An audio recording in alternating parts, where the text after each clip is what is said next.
Good evening, ladies and gentlemen. I'd like to call to order the meeting Wednesday, August 24th, 2016. It's approximately 5:33 p.m.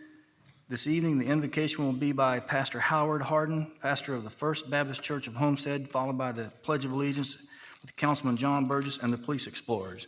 Would you please stand?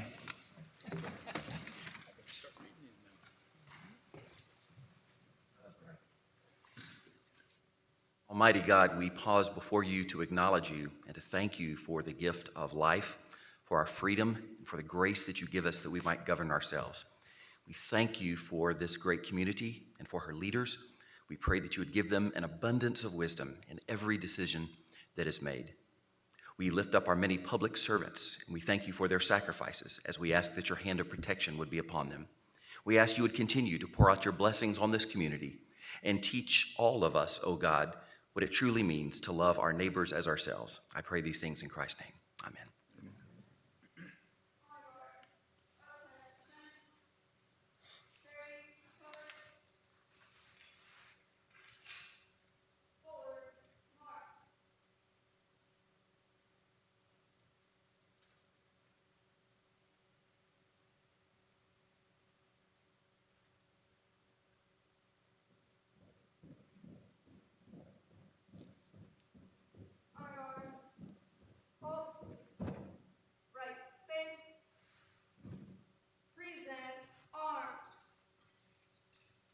Please join me in saying the Pledge of Allegiance to the greatest nation on earth. Pledge allegiance to the flag of the United States of America and to the republic for which it stands, one nation, under God, indivisible, with liberty and justice for all. Order, arms, left face, forward march.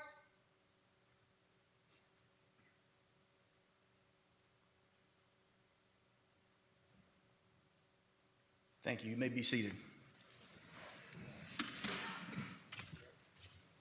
Roll call, Madam Clerk. Councilman Shelley. Councilman Roth. Here. Councilman Williams. Councilman Maldonado. Councilman Burgess. Here. Vice Mayor Faircloth. Here. Mayor Porter. Here. Any additions, deletions, deferrals? Yes, Mayor, we have item number 1892. Addition. Okay, now, what I would like to do at this time is I'd like to add a question to the council about public comments. In the past 8 or 9 months, the public comment section has been used as a tool to disrupt this council meeting. Last council meeting, we had over a 2-hour disruption. We had to move items forward. We don't want to disenfranchise the public comments. I think they are very important to what we do. But I think that as we all wait as council members to do our business, and as you manager and you attorney, we all wait to the end of the meeting to have our discussion about what's going on in the world. I'm asking the council for us to restructure the agenda to put public comments right before discussion from the city manager, city attorney, and council. That way, if there's a discussion issue that comes up from the public comment, we then at that point, you as manager, have the ability to address it if you're prepared, or not address it if you're not prepared. And we as council members can at the same time address it or not address it according to, our knowledge of the question or our knowledge of the comment. So my request to the council is it okay for you guys, for all of us, to move this agenda item to that section in the process? Second by Mr. Burgess. Mr. Shelley, did you have? Yeah, that's effective next meeting? Effective tonight. Well, I have an issue with it being effective tonight, but I support what you're saying. I support it being effective going forward, but I can't support it being effective as of tonight. Okay, there's one no vote for Mr. Shelley. Mr. Williams? Yeah. Mayor, are we talking about moving public comment? Just moving public comment from where it is in the beginning of the meeting to right before the city manager and the council. Now, I remember this conversation. I one said that we ought to move it to the back, and everybody said, no, keep it in the front. And now you're saying move it to the back. Now, I brought it up before and asked for a vote, and there was no support for it. I'm bringing it up again simply because if you think about the last meeting, we had 2 hours plus of public comment that was repetitive public comment with the intention, I feel, to disrupt the flow of the city. So my request is not to say, not changing any time limit, anything like that. It's just, let's get the business done first. Then let's talk about the concerns and questions or whatever it is in the end. And I'm requesting it be done tonight. Mr. Shelley is, and I think the Vice Mayor, well, I'll let them speak for themselves. Well, Mr. Williams, you have the floor. yeah, thank you, Mayor. Well, I was all for that in the beginning, but I'm glad that colleagues able to come around to see where I thought we were going to be at anyway. So that's fine. I don't have a problem with it. Now, as it relates to tonight, I don't know how that will make us look as perception. It's always the perception of what we do up here. Not that we're doing anything bad, but it's always the perception of what it looks like. So I say if we're going to do it. I mean, I think it should be done at the next meeting. That way, public is noticed, and we go from there. But I go with the consensus of the council. At this point, there's a motion and a second, so we'll let me, Mr. Williams? Yeah, I'm done. Thank you, Mayor. Vice Mayor? Thank you, Mayor. I understand why it was initially moved to the front of the meeting to give our residents the opportunity to speak before we conduct business. But in light of what has been transpiring at these meetings, it seems as if the motives and the intentions have been changed. So I support moving the public comment towards the end, and I like the hybrid of that, giving the city manager or us, if we are prepared to respond to public comment. I like that addition very much. I'm not comfortable with starting that tonight. I think it should be properly noticed to give our residents the opportunity to speak tonight before we get through our business. So I will support it moving forward, but I can't support it moving forward tonight. Thanks. Mr. Burgess? Thank you. I remember sitting here in 2005 and 2006, 2004, and having to wait till midnight some nights at those long meetings. But I think people with sincere issues show up and stay there if they're sincere about their issues. So I fully support this. I think it's disruptive and tough on some of our clients that come down here that might be not having enough money, and they have 3 or 4 experts with them, and they're paying a lot of money to sit there. So I agree, in light of what we've seen the last several meetings or last 6 months, whatever it is, that we should move them to the back side of the meeting. My question for tonight would be to our attorney. We can move it if we want to with a motion and a majority. Is that correct, without any issues? You have no problem moving it tonight if you would like to. Okay. Thank you. I just wanted to make sure and put that point out there that legally we can. So thank you.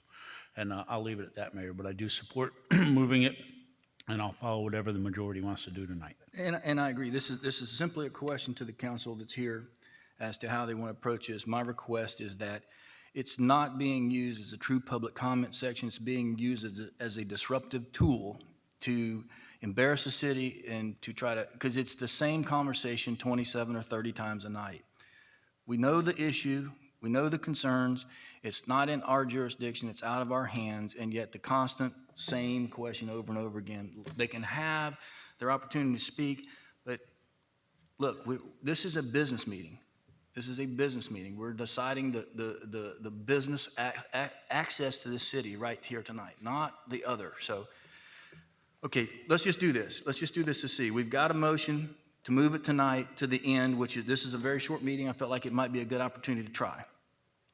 So let me just do a roll call on the question tonight. Hopefully, if it doesn't pass, someone will put another motion on the table to do something different. Roll call, Madam Clerk. Councilman Burgess? Yes. Councilman Williams? We're voting yes for. To move tonight, to move it tonight.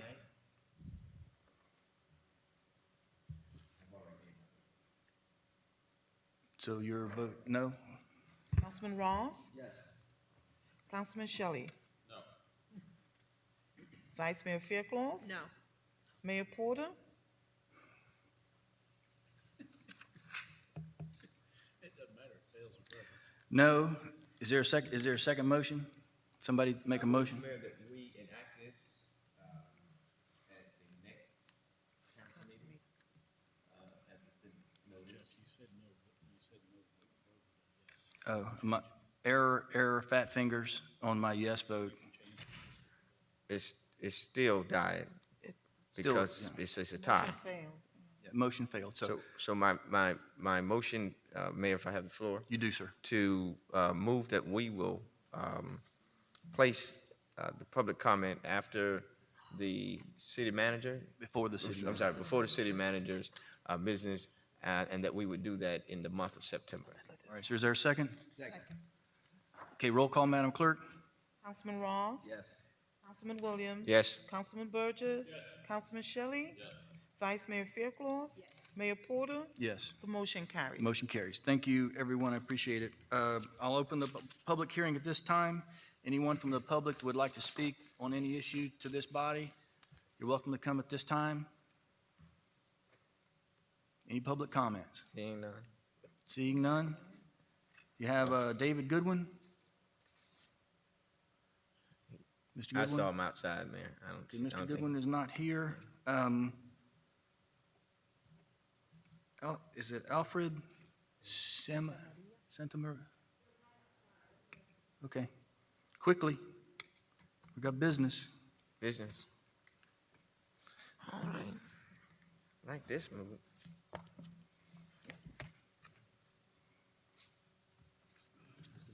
Yes, sir. And for clarification purposes, in moving this is going to be a permanent move. So for the next meeting, I will bring an amended resolution that currently outlines the order that the meeting should be held in for your approval to move it to the space designated.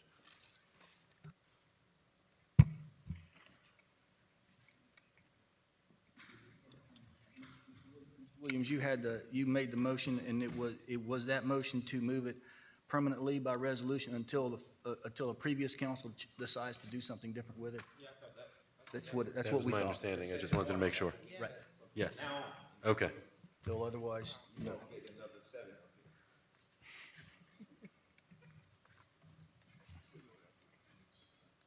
Public comments are open this time. I've got two cards. One card is for Mr. David Goodwin. The second card is for Mr. Santamaria, Alfred Santamaria.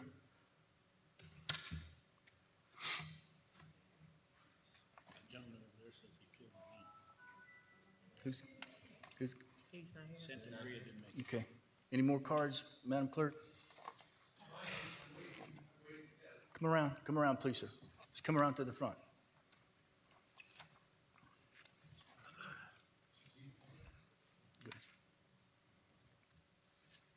The audience today. Once again, thank you, ladies Name and and gentlemen address of for the the board. record. Name and address for the record, Sorry, please, sir. my name is Matthew Oakey, Thank you, sir. and I live in Boardwalk in Homestead here. I have just a little bunch of stuff I'm going to read that's really historical, and I have then for the board to peruse at their own the stuff on body cams, the specific body cam, including a quote from the company for the product to outfit the entire Homestead Police PD. And I was supposed to get a quote from the service, because when you have the video off the cam, you've got to put it up and store it someplace. So I was waiting for that quote. It didn't come in before I left the house. Anyway, I wanted to read to you from a political science cyclopedia dated 1883.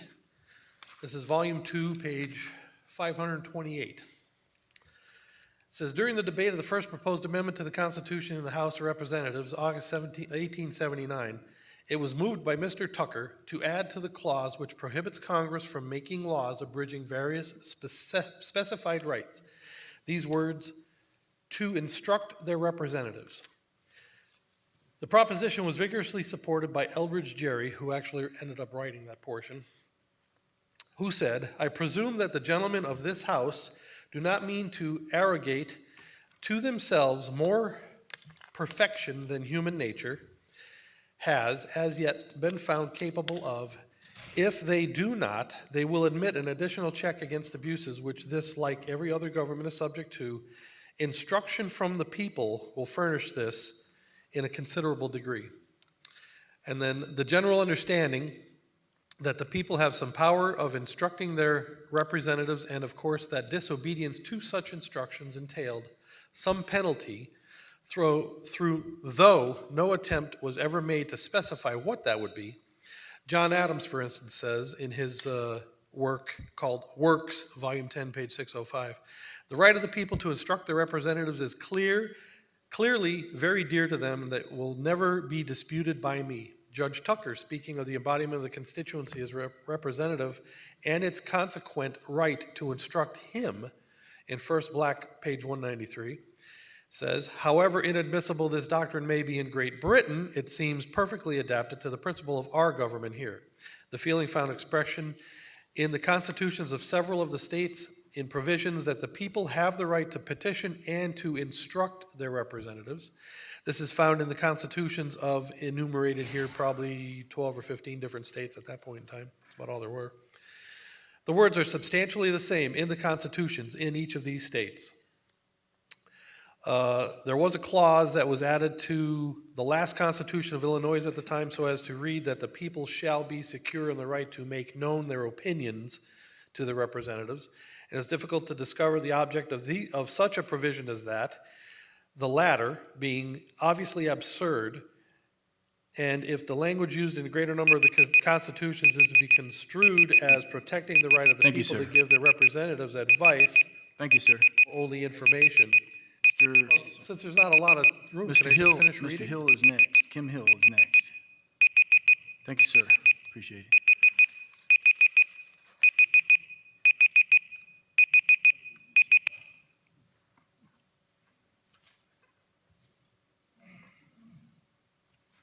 Name and address for the record, please. Kim Hill. That's what the government called me. Had to rush here because you all usually have the meeting at 6 o'clock or whatever, but you did something kind of tricky once again. You started at 5:30. Got a little heartburn here. But once again, I can remember during the Birmingham, the Montgomery bus boycott. The old lady was walking down the road, and the reporter asked her, "You ain't tired?" She said, "Yes, my feet are tired, but my soul is rested." At this particular time, this struggle, we're going to continue to move on and on and on. And our feet might be tired, but our soul will be rested. We understand that this is a moral struggle when it comes down to body cameras.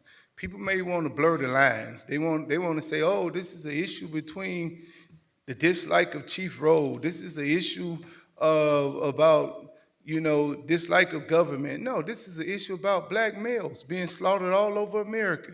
And we can move through policy. We can have programmatic change through policy. I was looking at the Olympics and I saw that young lady, Simone Manuel. She said, I got the weight of black people on top of my shoulders, but I don't mind because I could carry them. She welcomed that opportunity. She didn't shy out. See, Mr. Maldonado, I would be afraid to understand.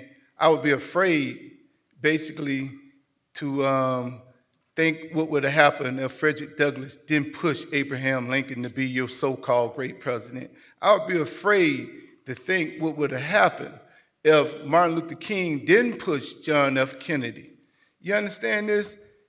Politicians have to meet the demand of the public, and pressure has to be applied. Don't get all disruptive because we choose to operate to go by our democratic rights.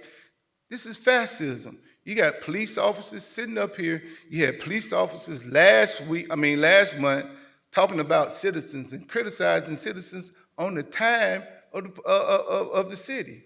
You allowed that, Mr. Gresser. You allowed police officers to sit up here and talk about political issues with the uniform on. You allowed them to question citizens, to walk around and say, hey, they question citizens, what are you doing here? Why are you here? This is what you call intimidation. Cuba is 90 miles away. This is America. You may disagree with what we have to say, but at least give us our constitutional right. Mr. Maldonado, you claim that you couldn't be racist. What, are you crazy? Go look at Colombia. You're Colombian, right? How do African Americans live in Colombia? You tell me what Hispanic country that there's an African American leader, and we'll populate it all over. So we know this. Thank You you, can Mr. be Hill. racist. Thank you, Trust Mr. me. Hill. Ms. Crystal Foster.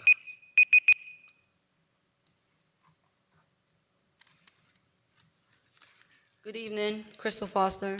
Again, I'm here this afternoon. I'm here on the behalf of, again, my brother Edward Foster III, who was executed by Officer Anthony Green. And I came here with an agenda, and today I'm just a little appalled because as I walk in, not once, and you all know, Patricia, you haven't been here, Mr. Williams, you haven't been here, but when I come here, I come respectfully. I come with dignity, I come with morals, and I was not raised to disrespect anyone. I never disrespected anyone in this council meeting. All I'm here today is to get justice and some assistance from you all to help me with my brother's case. I walk up today and Sergeant Wright approaches me as if if I did a crime. Not once, I can't control what anyone else does, but I've never disrespected you all. Sergeant Wright approaches me and tells me, we're not tolerating we allowed you guys to come in here. We're not going to tolerate disruptions and this and that. Like if I'm the one doing it, I'm not here for no disruptions. I'm here for peace. I'm here for justice, and I'm here for a case that needs to be noticed. This is not a game. Chief Rose sits behind me at times with a grin on his face. I speak last month. You guys met my mother, who came with her heartful message that you all met for the first time. And not one time, Mr. Porter, you looked my mother in her eye. I have it on camera. The city attorney was sleeping on the panel. Everyone was busy doing other things. Not one time did you guys take the time to say my condolences to my mother, who's here giving a heartful message. Regardless what the case may be and what it is, everyone is human, and you won't know how it feels until you're in our shoes. And what I'm here today to say is, with all due respect, Mr. Mayor Porter, I appreciate and I want you to know that we're not here. I'm not here. The Foster family's not here for no disruptions. We're not here to be arrested. It's like you guys have a protocol already, an agenda. Last meeting, you guys had 1 million police officers in this building. Like it was here to support Officer Green and Chief Rowe. It's not about that. You guys didn't even call my sister's name in the last meeting, but you allow these officers to speak on the behalf of Officer Green.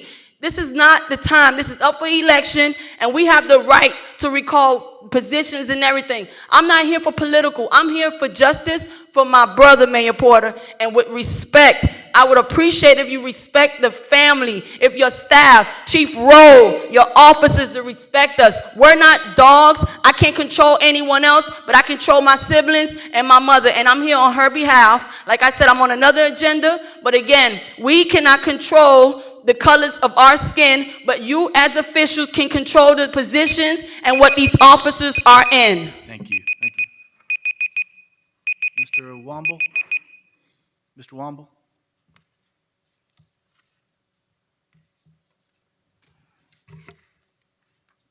Mr. Mayor, council, citizens. Mayor, I'm here before you again with the same desire to have body cameras for police officers.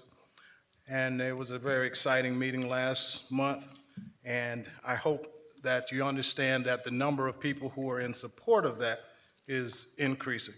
Where there's a lack of public discourse and issues of importance to the community, we do an injustice to the citizens who are called or could be the benefactors of a lengthy discussion on an issue. On the issue of body cameras, we have yet to have a lengthy conversation. Thus, the citizens have been receiving bits and pieces of information, some of which is not accurate. In a democracy, the details of a policy are debated in meetings, a final product is brought before the people, and the people decide whether they agree or not. In the last meeting, Officer Morales stated that the Federal Order of Policemen was not against body cameras, but now is not the time. Officer Monaco stated, if the citizens are for it, then he was for it.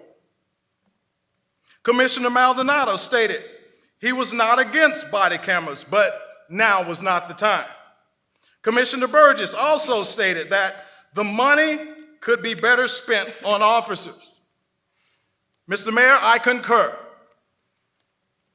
If we've needed officers for the past 10 years, if we've needed officers, where are they?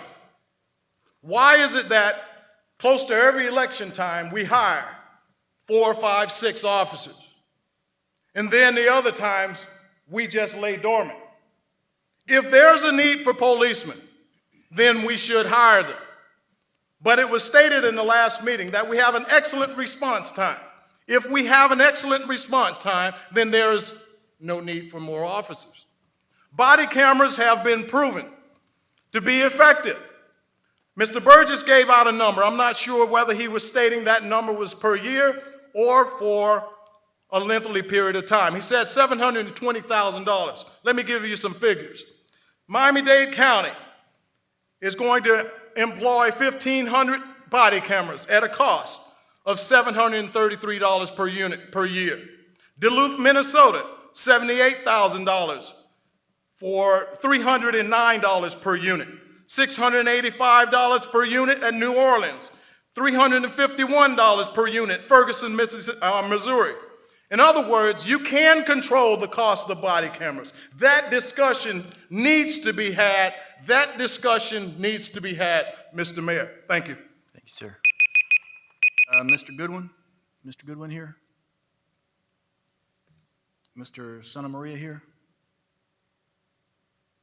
Okay, I'm going to close the public hearing at this time. Mr. Burgess?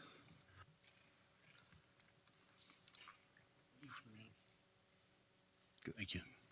The numbers that I stated were given to me for the last meeting included all of the people that it takes to facilitate the camera, not to put a camera around a gentleman or around an officer or his neck, the iCloud storage, all of the public records request, adding additional clerks into the police system and the clerk's office and things like that. I admit you can get a camera to hang around an officer's neck for, $1,000, $500, whatever, depending on what grade camera you buy. That's not what costs the citizens money. It's all the aftermarket stuff that you must maintain to facilitate the cameras. Every camera must be reviewed every day. Every camera must be saved to the cloud, which costs money every single day, every camera.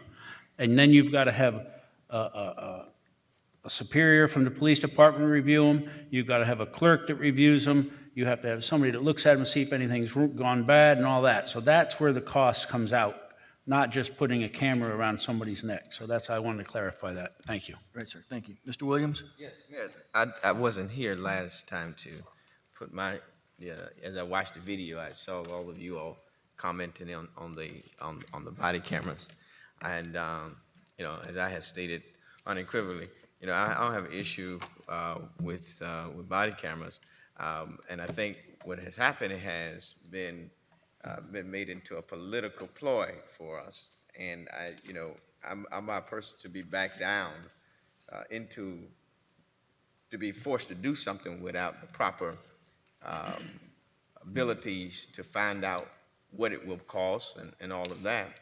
And then to really, do a real detailed analysis on the issue itself. And I think that, for us to sit here and as if we've not heard the public, we sit here and we're diplomatic. We have to hear it, and we respect everybody that comes up here with what their concern is. And I think that for me personally, that I want to state that on the record, and that at some point in time, like we do everything else, we talk it out, we workshop it out, whatever. But to say that we're not listening to the public and what their issues are, I can't take that stance to say that we've not done that and try to find a medium to coincide with that. And so I want to place that on the record, Mayor. Thank you. Thank you, Mr. Williams. Okay, if we can move on in the agenda, number 5 is a consent agenda. Is there a motion? Move it. Is there a second? Second. All in favor? Motion carries. Item 6 is quasi judicial. Mr. Attorney? Hold on, James, hold on. James?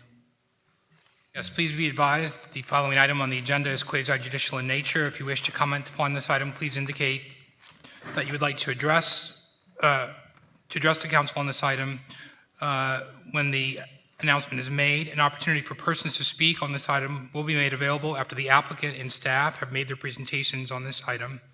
Swearing in, all testimony, including public testimony and evidence, will be made under oath or affirmation. Additionally, each person who gives testimony may be subject to cross-examination. If you do not wish to be either cross-examined or sworn, your testimony will be given its due weight. The general public will not be permitted to cross-examine witnesses, but the public may request the council to ask questions of staff or witnesses on their behalf. The full agenda packet on each item is hereby entered into the record. Persons representing organizations must present evidence of their authority to speak for the organization. Further details of the quasi-judicial procedures may be obtained from the clerk. In accordance with Code Section 2-591, any lobbyist must register before addressing the council on the following item. And at this time, council members must disclose any ex parte communications concerning the following agenda item. Hearing none at this time, the clerk will swear in any persons who wish to testify on the following quasi-judicial item. Please stand, raise your right hand, and repeat after me.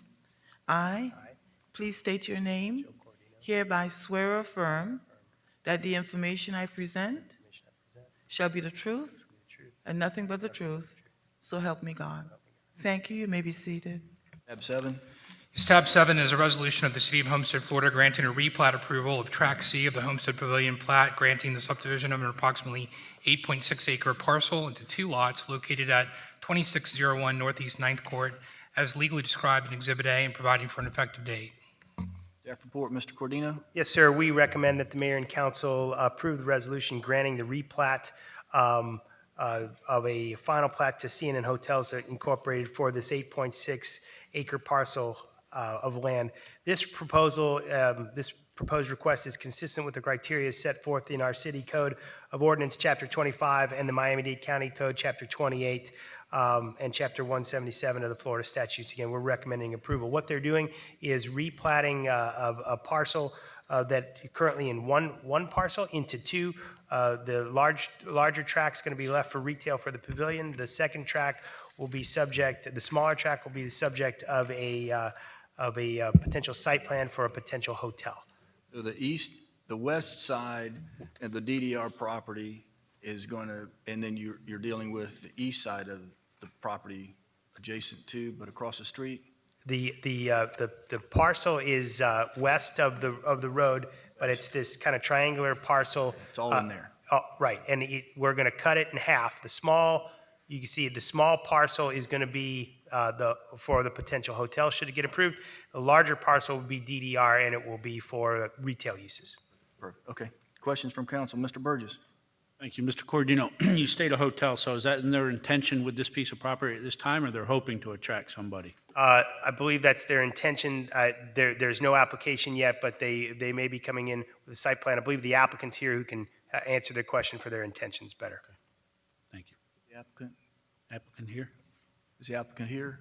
If you don't mind, step up and name and address for the record, please.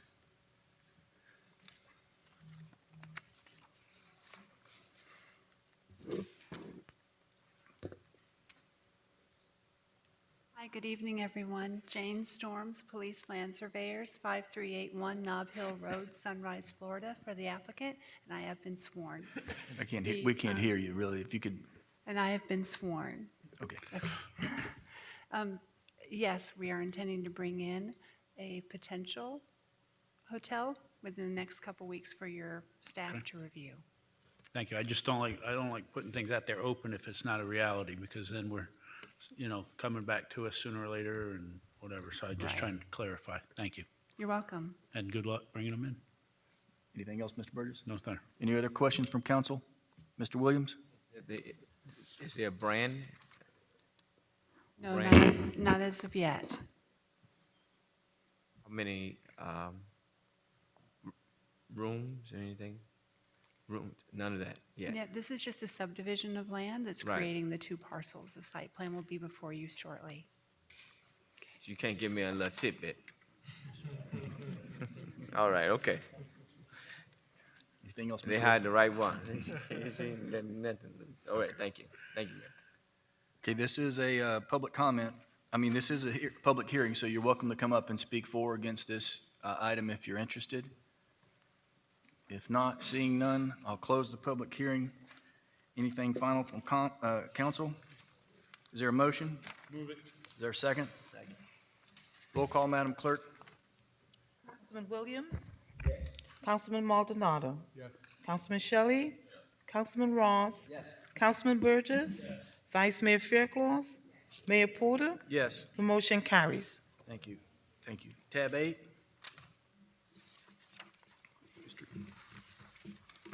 Tab 8 is a resolution of the City of Homestead, Florida, approving a request to vacate portions of Northwest First Street, generally located between Northwest 2nd Avenue and Losner Park, and portions of Northwest First Avenue, generally located between Southwest 320th Street, West Maui Drive, and Northwest 2nd Street, and reserving to the city all rights over any needed public utility easements as legally described in Exhibit A and providing for an effective date. Staff report, Mr. Cordino. Yes, sir. We're recommending the mayor and council approve the proposed resolution to vacate the portions of the road Northwest First Street between 2nd Avenue and Losner Park. This is in conjunction with the new police station that's going in there. We've reviewed the vacation of property and found no significant impacts that we anticipate with the vacation of this land. So again, we're recommending approval. Questions from council? This is a public hearing. Anyone would like to speak for or against, you're welcome to at this time. Vacating right-of-way behind the new police station building. Close the public hearing. Final comments from council. Is there a motion? Move it. Is there a second? Moved and seconded. Roll call, Madam Clerk. Councilman Roth? Yes. Councilman Maldonado? Yes. Councilman Burgess? Yes. Councilman Williams? Yes. Vice Mayor Faircloth? Yes. Mayor Porter? Yes. The motion carries. Tab 10. Nine. Jumping ahead. Tab 9, I'm sorry. Apologize. Who's got this? Are you going to read it? I can read it. No, I'll read it. Mayor, staff recommends the mayor and council approve the attached resolution authorizing the city manager to enter into an agreement with Motorola for the upgrade of the police and city department's radio communication system. The Motorola proposal is based on the Houston-Galveston agreement and also includes additional discounts for the city. The total cost of the upgrade is $1,800,000 and will be financed through a SunTrust master lease over 7 years. Under the SunTrust master lease, the city may be required to have Motorola provide a performance bond at an additional cost to the city of $13,500. And if I remember correctly, the old system that we're currently using will no longer, there's a compatibility question. Is that not correct? Scott, did you want to spend just a couple of minutes just talking about it? Because I know this is a big ticket item, and I know many of you have had concerns about this, as have many of the officers. So maybe, Scott, you could start with explaining what the problem has been with the radio system primarily. Mr. Mayor, members of the council. Scott, pull that mic down to you. Good evening. Basically, to put it in the most simple terms, is we are not replacing the cell phones that you might have. We are upgrading the cell phone towers. So this is an upgrade to the entire radio system infrastructure. Now, the system we've had since about 2000 through 2005. We did various changes to it. We did various upgrades. And like anything else, technology, eventually you update it. The radio equipment you're buying and that we bought before lasts you between 10, 15 years. It's all industrial equipment, but sooner or later, you have to change it. Now, right now, the system we have is gone end of life, and it goes into maintenance around the first of the year. January through March are the various dates, and after that, we won't be able to maintain the system. So we're really replacing it at the time we need to. So we've gotten the most life out of the old system, and now we go to a new system.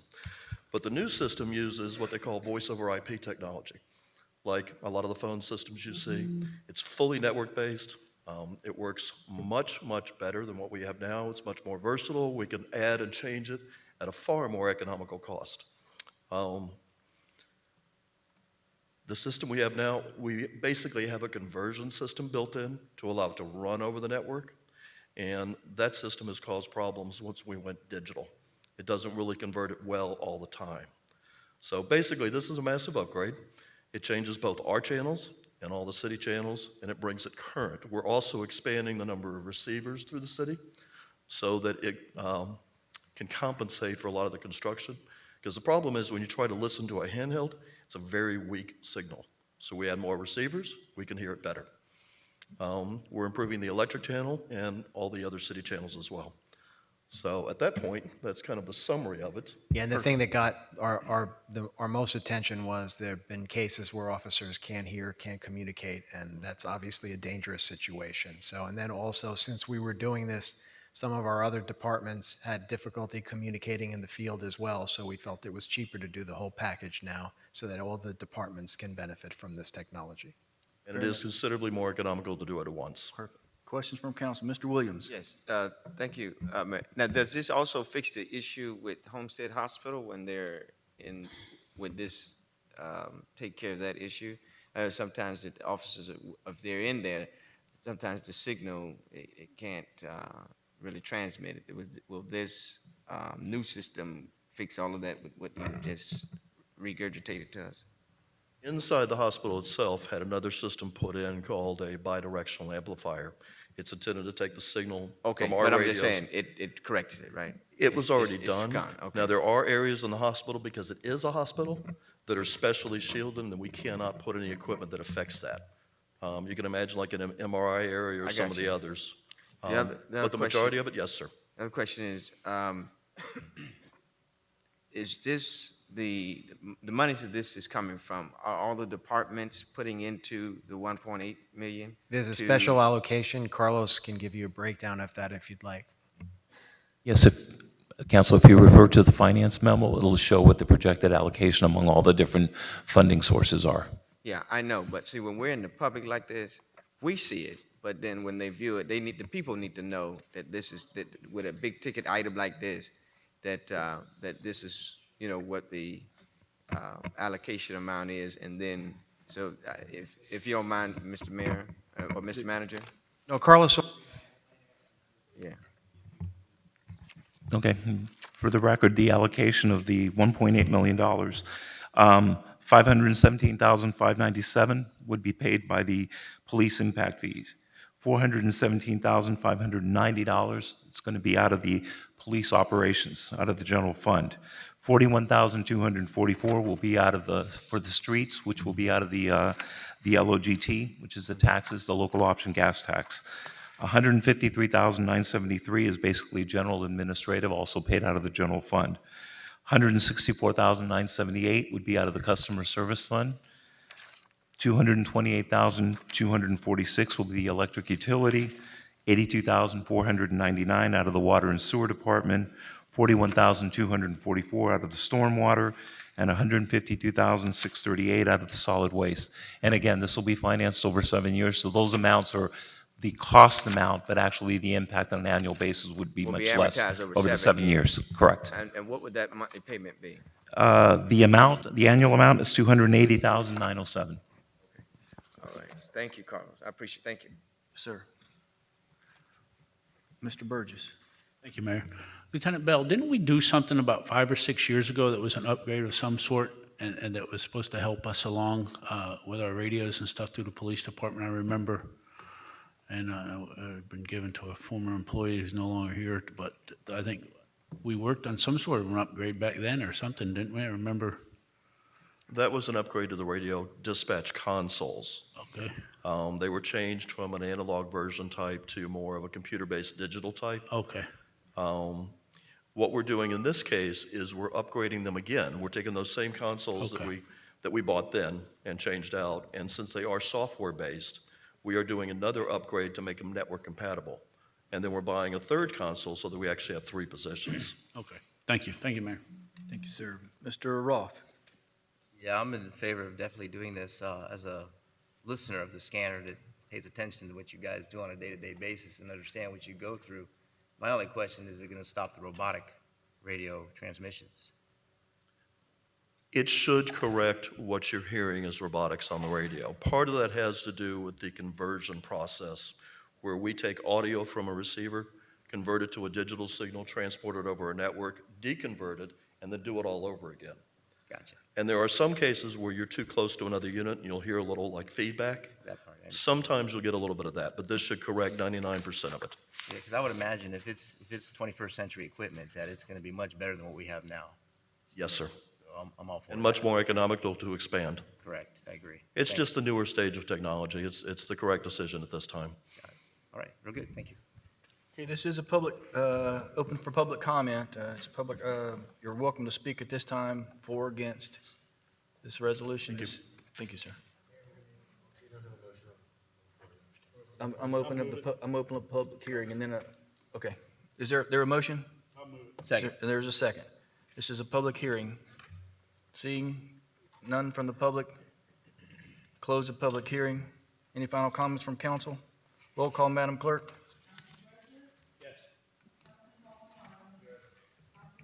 Yes.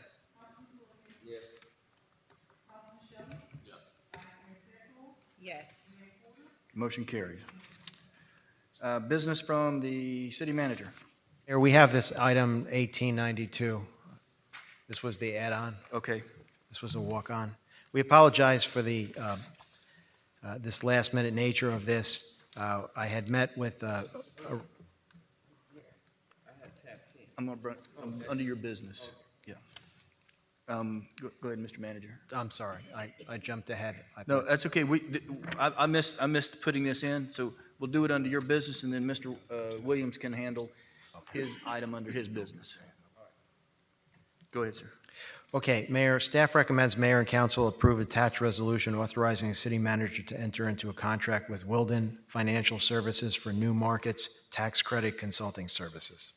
This is basically a program that was initiated back in 2000 at the end of the Clinton administration that allocates roughly $3.5 billion a year to the Treasury Department that then targets communities that are at the lower end of the economic strata and for encouraging development. And so in consultation with this individual, their specialty is this program, New Market Tax Credits, and the allocations are expected to come out again sometime in October or November, and in fact, they expect $7 billion this year. So assuming all that goes through, there is a very compressed timetable for us to apply. What we were told was that we think we have a very good chance of getting at least something to help us with the parking garage complex and or the library. So what we'd like to do is hire them as a consultants. Their fee is 2% of whatever they end up raising, and then hopefully that'll add to the pile of needs that we have for those projects. Questions from council? We need a motion and a second. Is there a question from council? Mr. Williams? Yes. I know, George, that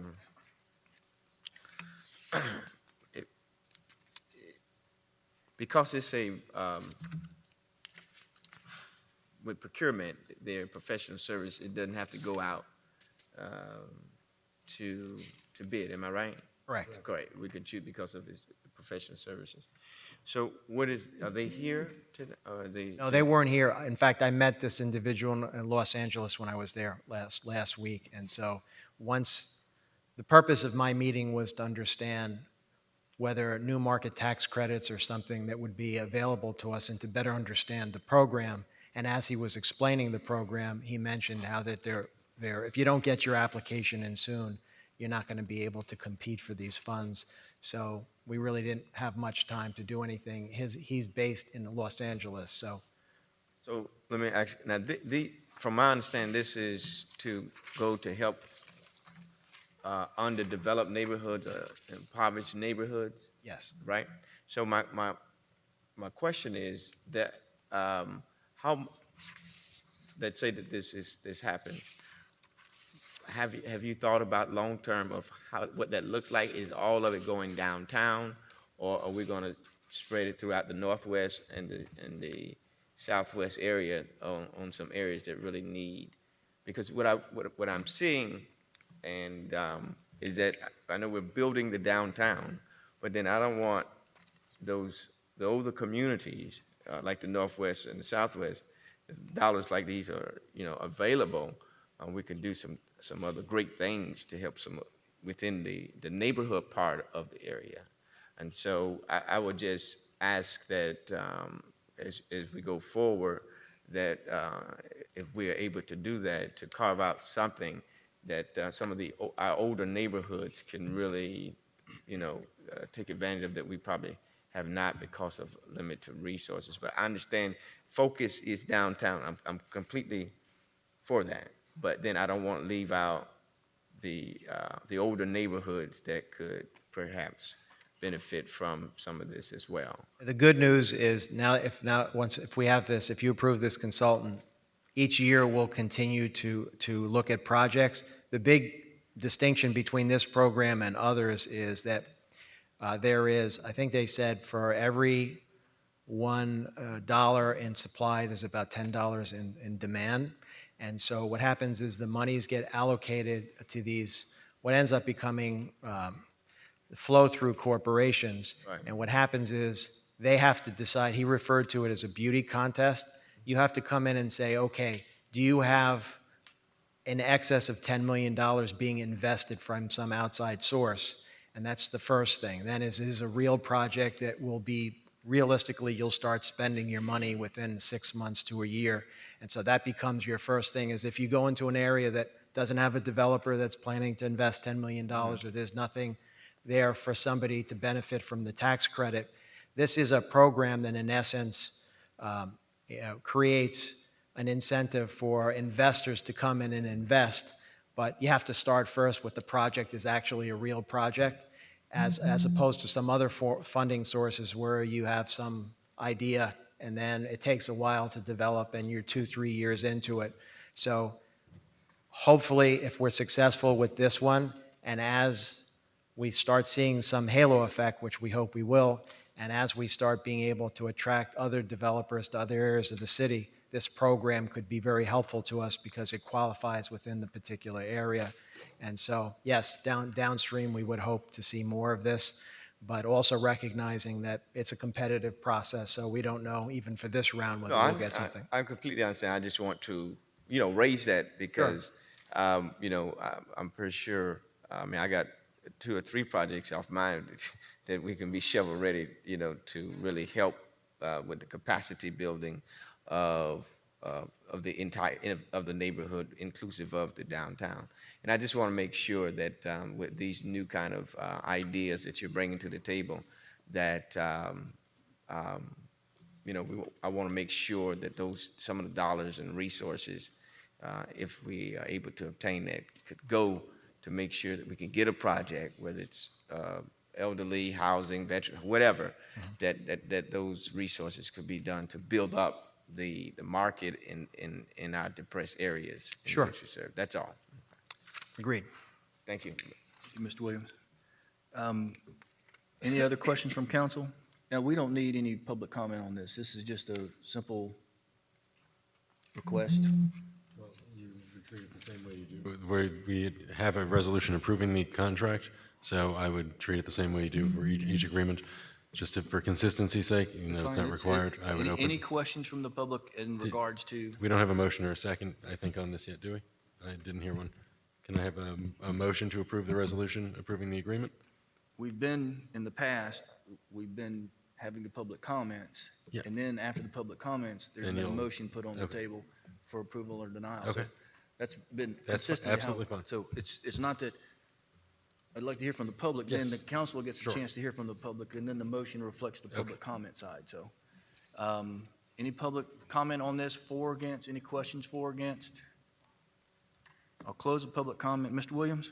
Last question, and George, you probably already answered it before, is that compensation is only if dollars are triggered that they receive, correct? There's an initial retainer of $15,000 for expenses, because part of what happens is sometime in October or November, the Treasury Department notifies these particular flow-through corporations on whether they've received any allocations. And then from there, this particular consultant team goes and starts marketing our projects to these various corporations. And then from there, they'll get a sense on whether that corporation decides, oh yeah, we like the Homestead project, and we'll allocate some of our allotment to them. And so, but that marketing process is going to cost them some front-end money, so that's why the 15,000 initially. But let's assume they came in with an amount, whatever the amount would be, 2% of that is their fee. But Okay. if they're not successful and we don't get anything, then they don't get anything. Will you bring back a term sheet for us? I know you've given us this memo here, but as it relates to travel, breakdown, coming back and forth, how is that, and I'm asking these questions because we're just getting it, so I will. Oh, I understand. I'm just trying to make sure. I'm not sure what you mean by term sheet, though. Well, laying out what their agreement is, as it relates to, I see, their experience, their qualifications, You have the, I see, It should be included in I your see package. their curriculum vitae in here. There's but a I'm just- professional services agreement in there that lays out, I think, why don't you just, Exhibit 3. So that would be basically the elements of the agreement, the terms, and the scope of services and. And you've already negotiated what we're seeing on Exhibit 3? There really wasn't negotiations. They basically said they would squeeze us in because if we don't go with them, a procurement process would end up with likely us missing this next round. Doesn't mean that you can't go out for an RFP the next time, but for this particular time, if we want somebody to start marketing us, now would be the time. This is basically what they charge for their services, and it's basically only if they're able to achieve a result for us. Okay. And on page, this doesn't have a page number, but it's K under the indemnification. It talks about the parties agree that 1% of total compensation to consultant. Can anybody explain that, what the 1%? Is that within the two? That's Is it? what we put in all of our professional service agreements, so it's just an acknowledgement for the indemnification that they're receiving some benefit for that. It's in all of our city's professional service agreements. All right, okay, thank you. Once we give this light, then it doesn't come back to us to, this is it, right? For right now, in order to get the ball rolling. Well, right now you won't get involved, but assuming that one of these corporations agrees to select us as one of their projects, there's going to be a mountain of paperwork that's going to have to be approved, and we're not really sure yet how the structure would work. Okay. Because of the way this thing is set up. And the real reason why this thing got so complicated was it's a tax credit, it's not cash. So as the program started, in essence, if you're a corporation and you've invested $10 million into a particular area that meets the qualifications, the $3.9 million is where you'd be eligible as a tax credit only. And that works for you if your profits as a corporation are equal to that of $3.9 million. Because that's how, if you owe the federal government $3.9 million, then you could offset your taxes by $3.9 million. However, if you don't have that, then they created this thing where they actually put those tax credits on the market, and now they're selling those tax credits to banks and other larger entities who then, for example, Bank of America could buy these tax credits, which they typically do, and then what that does is that gives them credit for, first of all, they get the tax reduction, but also it gives them credit for investing in Homestead when they never invested in Homestead. And that gives them now, triggers all kinds of other incentives. So they've created a market for themselves of buying and selling these tax credits. And so for us, we just look at the bottom line is, first marker is $10 million. From there, there's $3.9 million tax credit up for grabs. Then there's a market for people to buy and sell those. And then ultimately, how many dollars actually go to a city project for that? Roughly somewhere between $2 and $3 million. Okay. So everybody's kind of shaved something off the top before it finally gets to us. And this is a system that they've created. And unfortunately, whether it's good or bad, we just looked at it as if we can get a couple of $1 million for free, it sounds like a good deal. So that's kind of where So, we're and at. it will be open to new development that will come in as an incentive from us to be able to offer? Or is it just through don't look at me like that, Matthew. Is it an incentive that the city would be able to offer as such? Or is it related to the institution of the finance? The way we're looking at it is we think two projects that are at the back end of the planning process, the transit center, parking garage, movie theater, retail center, and then we have the library. Those two, well, certainly the garage project is in excess of $40 million. The reason why, and he's going to try for more than $10 million because the problem is the allocations and how much any one of these corporations will actually designate to a particular project all come down to what their demand is. Okay. They evaluate all the projects that have been submitted. And like this firm, there's a whole bunch of people all across the country that have their eyes on this money. So they're coming in with hotels, and they're coming in with residential, they're coming in with all kinds of things. And so then they start looking at what's an underserved state, what's an underserved community, what kind of social benefits are there to a particular project. And they start deciding, geez, do we want to allocate 10 million for that or 40 million for that? And it really depends on a lot of things. And so we're told that we have a reasonable shot at this because we're Florida, and Florida doesn't get as much of this as some other states, and also because of the type of projects, particularly the downtown plan, which they feel is going to have a lot of appeal. They think we've got a reasonable shot at that. And then once we know how many dollars we have, that's going to add to the pile of funding identification that we promised you all, is to say, okay, this is what we've kind of costed out the total project. It's X millions of dollars, and these are where all the funding sources are. And we're expecting that one of those line items hopefully will be some new market money that comes in, God willing. Okay, I'm all for it. I just wanted to get the technical questions out the way because Absolutely. No, I just wanna and make we sure. were actually, when we heard of it, we've had all kinds of ideas pop in our heads, but we figured we better start someplace, and it seems like this is, some of them, they're only willing to do shovel-ready projects, and so clearly this is not one, but the consultant also feels, because of the nature of what we're doing with the downtown plan, that that's going to have a lot of appeal. Also because of the halo effect that it has. If you look at the circles of impact, and they were also, we mentioned to them that property values in the downtown have gone up 9% this year. So we think there's a buzz already, and we had a team in Orlando talking about the downtown. And last year we had very few takers to sit in the booth and hear a pitch. And now that we have a movie theater potentially, in many cases they were double booked, and all that is good, and the buzz is starting to get out. But we do need to bring one of these projects to fruition, because it's easy to build a government building, but having private investment come in, that's always the toughest one. Okay, well, good, George. I'm glad that you Thank you. Brought this to us, and for more opportunities like this. Thank you. Thank you, Mayor. Thank you, Mr. Williams. Is there a motion on, is there a second? Moved and seconded. Roll call, Madam Clerk. Councilman Maldonado? Yes. Councilman Burgess? Yes. Councilman Shelley? Yes.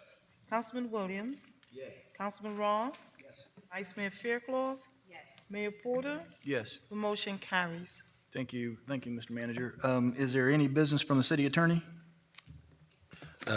Yes, Mr. Mayor, I'd have to request an executive session in Homestead Speedway LLC versus the City of Homestead. It's Florida Land and Water Adjudicatory Commission, case number APP 16-002. Okay. Mr. Manager, you have something? I just wanted to mention, Chief, I'm going to turn it over to the chief. Did you want to mention we have what we call a high-profile retirement, and the chief would like to announce that. You're on. Thank you, Mr. Manager. I guess, I don't know how to put this in perspective, but it's sad to say that we're going to lose someone in this department that's special to all of us. Has been there since 1979. I think it's going to his 35th year. Lieutenant Bell is decided to retire as of August 31st. Yes. To the department and also to the city, I can truly say that we're losing a very intelligent individual and someone that's very loyal to not only to myself but to the city. And he's going to be dearly missed. It came as a surprise. Not that he was going to leave, but just the fact that he decided to leave so soon. I don't know what to say other than hopefully, well, I'll let Lieutenant Bell say it because he said it better than me, but I just hope that, and he's doing us a favor because he's going to stay on as a reserve officer for the department, at least help us out for a while. He's going to leave as a retired captain, and also he's going to stay as a reserve captain with the police department. This guy is, I'm telling you right now, and everybody knows it, he's unbelievable. He is the best of the best, and it's going to be a sad day for Homestead to see him walk out. But at the same time, after putting in all those years, since coming in here as a PSA back in 1979, and now he's leaving here a captain with all the things he's done for the city, all the money he saved this city, this guy's unbelievable. So it's sad to say he's leaving, but it's a good thing because everyone needs to retire in good health, and that's what he's doing at this time. So with that being said, Lieutenant Bell, you want to say anything? Mayor, I would like to add to that and just thank Lieutenant Beller. I think you all know this, but this is an individual that, when given a task, becomes obsessed with the task. And it doesn't matter how many hours he puts in, it doesn't matter what obstacles he has, he's just all in from start to finish. And it's always been amazing to watch him in action, and we're very grateful for that dedication. We've all seen that, and absolutely, it didn't go unnoticed, I want you to know, and we're very grateful for that. And we're going to miss that from you. We're going to miss your presence here, because whatever meeting we're in with Lieutenant Bell, he's always been a presence at the meeting, and we could always count on him to fight for what he felt was right for the department, and that he's a dedicated employee that we're going to miss greatly. So, Scott, thank you very much for all your efforts. And do you want to say a few words? Let me get the Vice Mayor. She wants to fire off a couple rounds at you. Yeah. Come on, Vice Mayor. Thank you, Mayor. Chief, I literally felt a jolt when you said that. Completely shocked. Yeah. Lieutenant Bell, thank you so much for your service. I admire the work that you do, and I saw that passion that our city manager just referenced when we were retrofitting that temporary police station. You were right in there, all that sweat equity that you put into retrofitting that space. I just tip my hat off to you. I think it's going to be a huge, huge loss, but I find comfort in knowing that you'll be on as a reserve officer and continue to support all of us here in the city of Homestead. I'm really, really shocked, but all the best to you in the next chapter of your life. You're going to be sorely missed. Thank you, and You can't talk yet. Mr. Williams. Yes. What's going to happen with that command center? I mean, listen, working with Captain now, as he retires at end of this month, right? End of this month? next weekend of this month, yes, sir. Wow. Yeah. We don't have any consulting gigs we can give them to work from home and make, You can stay. Yeah. No, but in all sincerity, I've worked with Lieutenant on various issues years ago with the budget and different things like that. And at one point in time, I had to have a walking dictionary just to figure out what he was saying because he's so into what he does, and he takes it very seriously. And I don't think I've ever met somebody who's taken the kind of passion that he has for technology and to see, the city advance. And so I can know that that you will be sorely missed here and be felt. Your presence And so I wish you nothing but the best, and that the blessings that you sightsee and travel and do what you want to do. And we thank you for your impeccable leadership and service.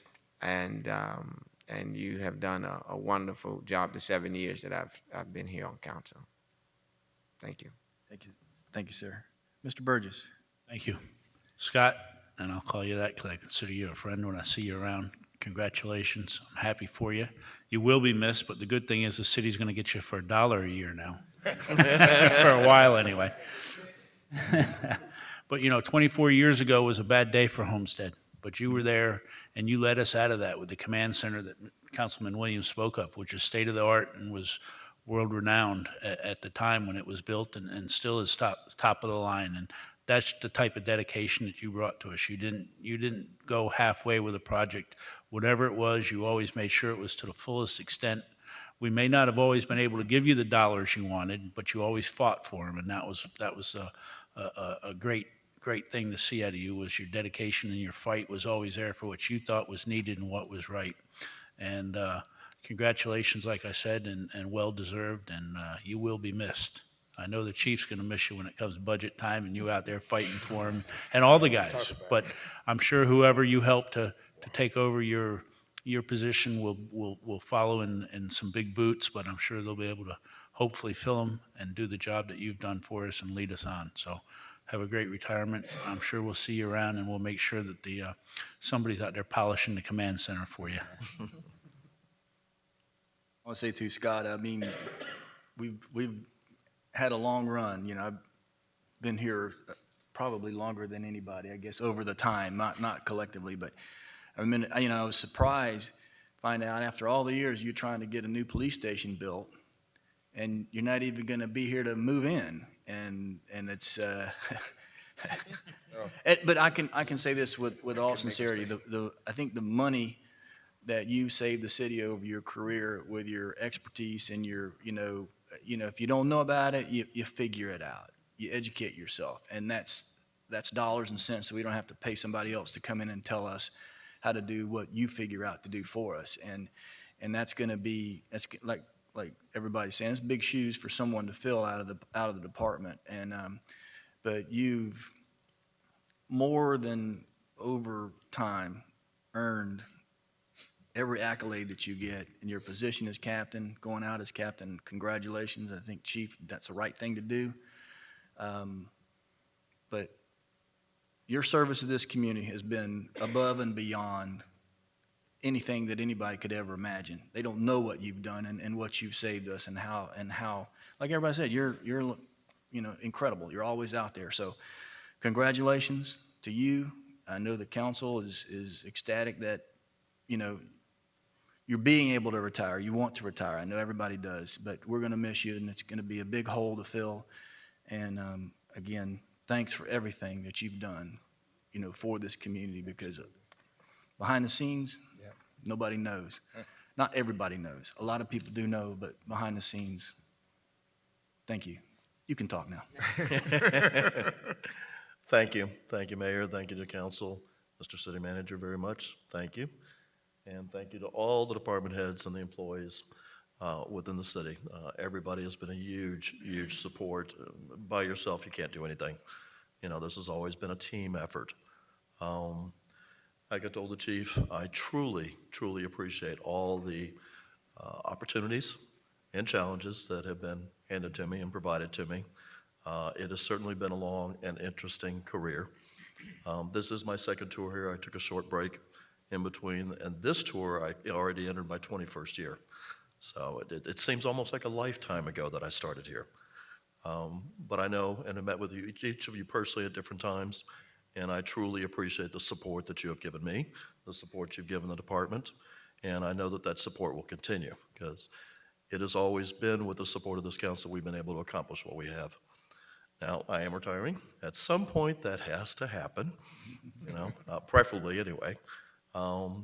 It kind of seems like short notice. It is and it isn't. There's a number of different reasons why. It has nothing to do with the city or the department. It just is my time to do this. I have talked to the chief. I am staying as a reserve, as has been said here. So now I get to be more like a ghost in the works instead of, quite so visible. So I'll still be around.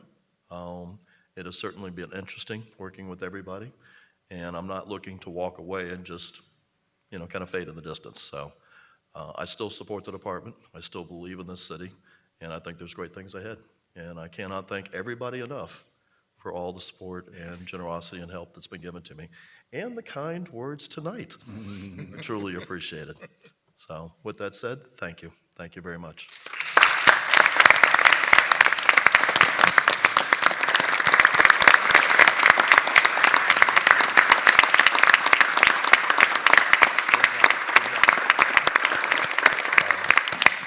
Although I will tell you, that captain thing, that's going to take a little getting used to.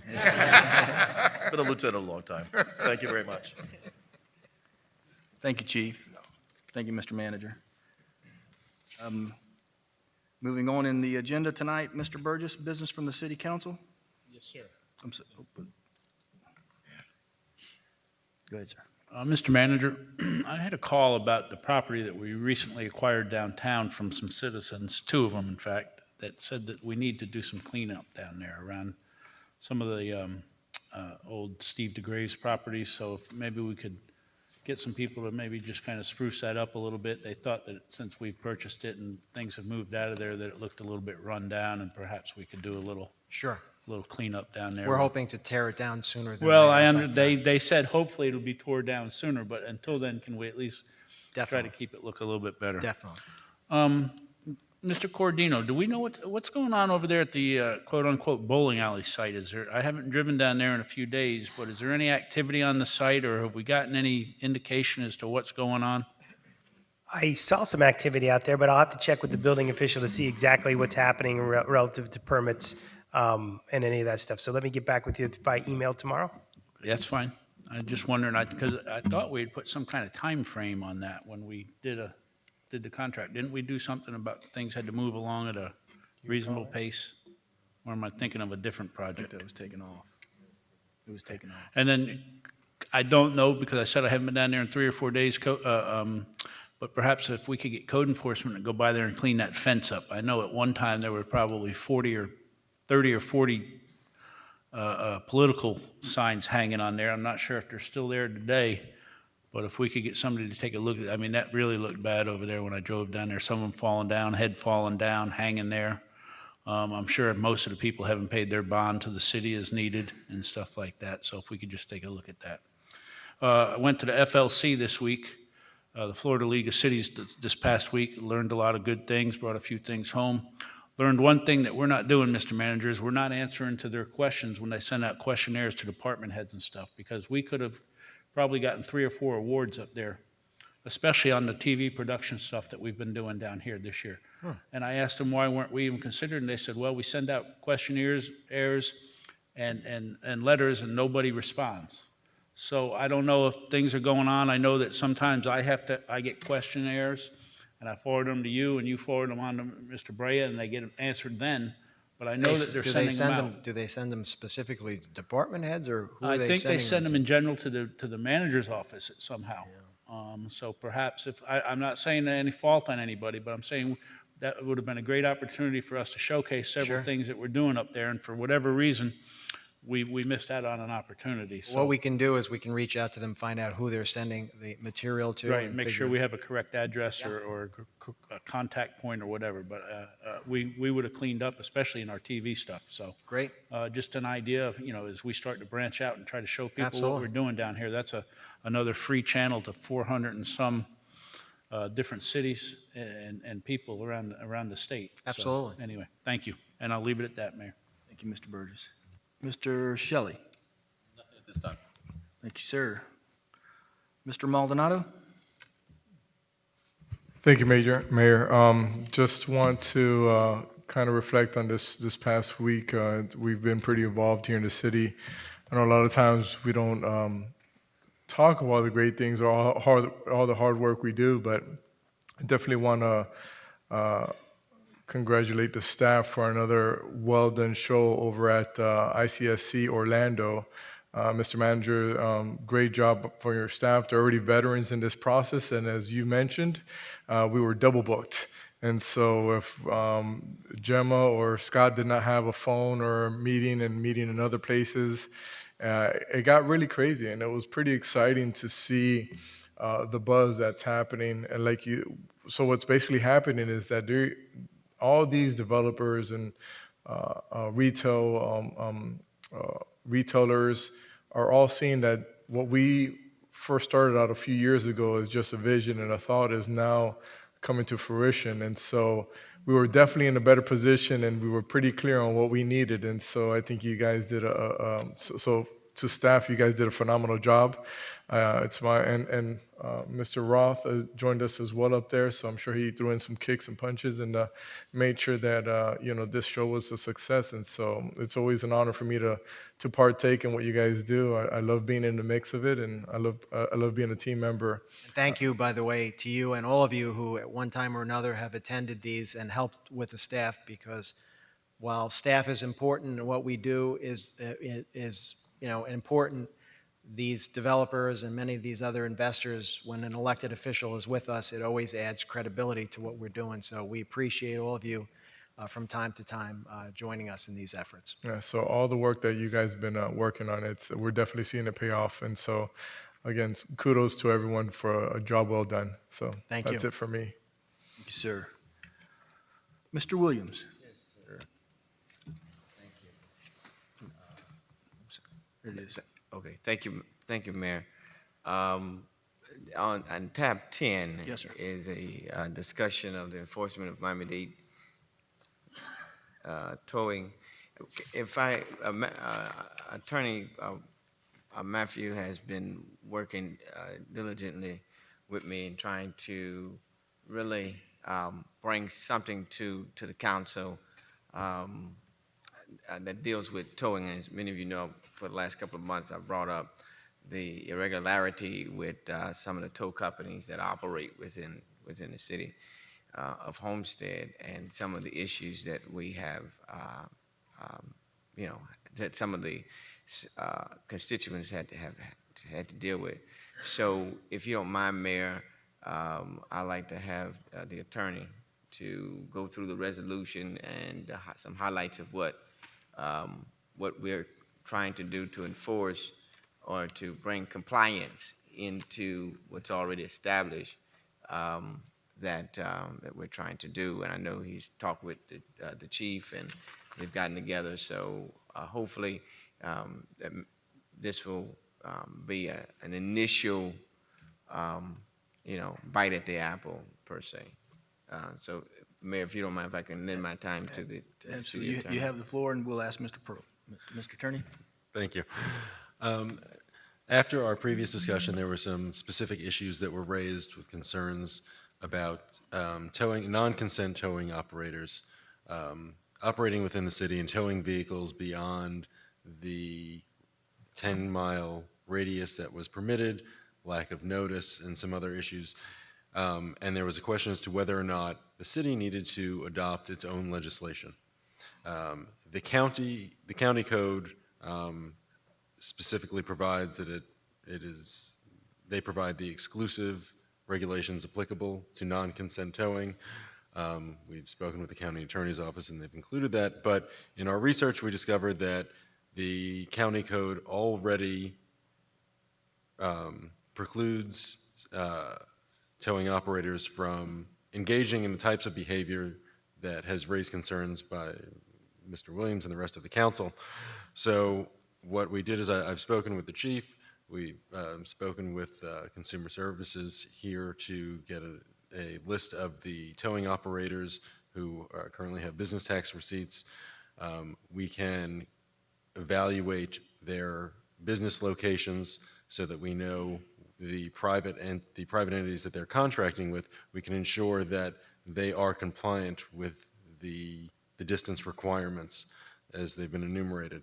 And the county code provides actually some fairly stiff penalties for violation of this.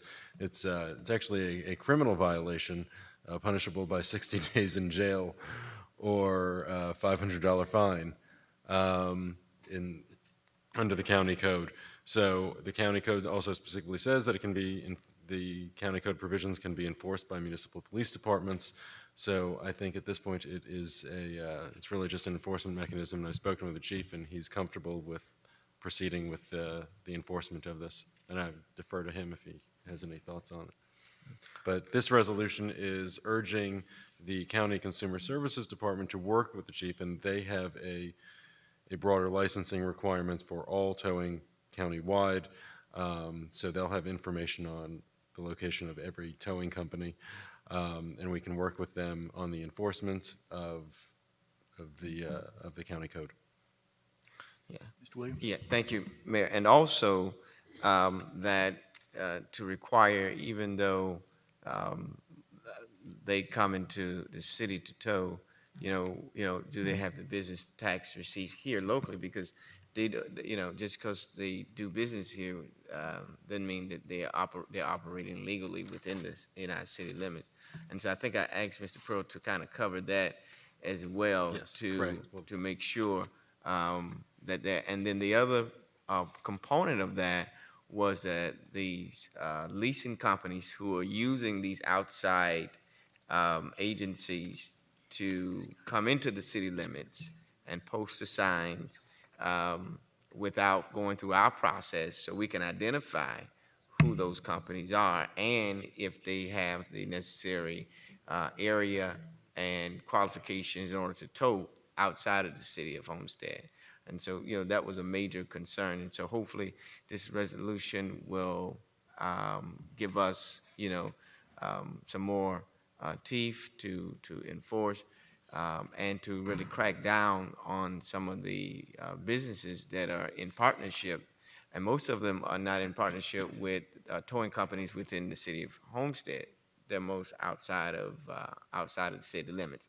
And I really think that is, for our constituents, that they should not have to, be engaged in that. And so what has happened is they will allow a certain company that does not have the proper area or what is required by the county and the state. They don't have the proper facilities to really do what they're doing. And so it just, we want to make sure that that those businesses who have those kind of contracts with them, that they need to be, educated about such regulation. So hopefully I can get the council support on this, and I will, if there's any questions, I'll be happy to answer them. Mr. Burgess? Thank you. No, Mr. Williams, I thank you and support you because living in Keysgate, we are a tow community. And I know sometimes it's not easy for the people to get where the car has been taken to. It depends on who the vendor is. So I thank you, and I know all my neighbors will. I guess one of my questions is, so we have to go to every shopping center, every homeowners association and whatever, and give them notification of the new rules, or how would that work if they have a contract with somebody at this particular time that doesn't fall under the umbrella of what we're looking for? What do we do? Well, on the private side,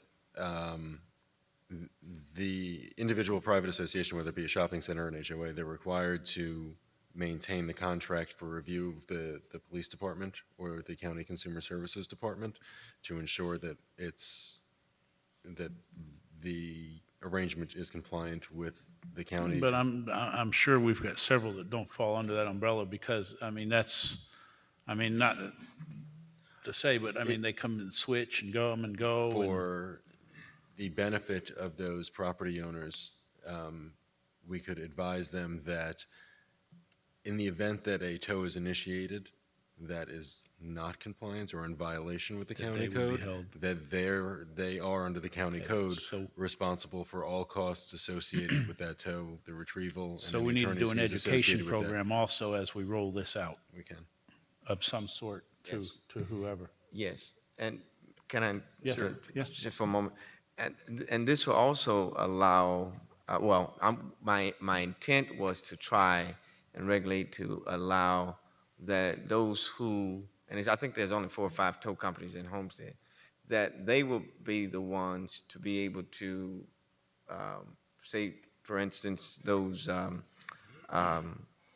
CDCs or, Keysgate, that, those local companies will hopefully be able to obtain that kind of a contract or what have you.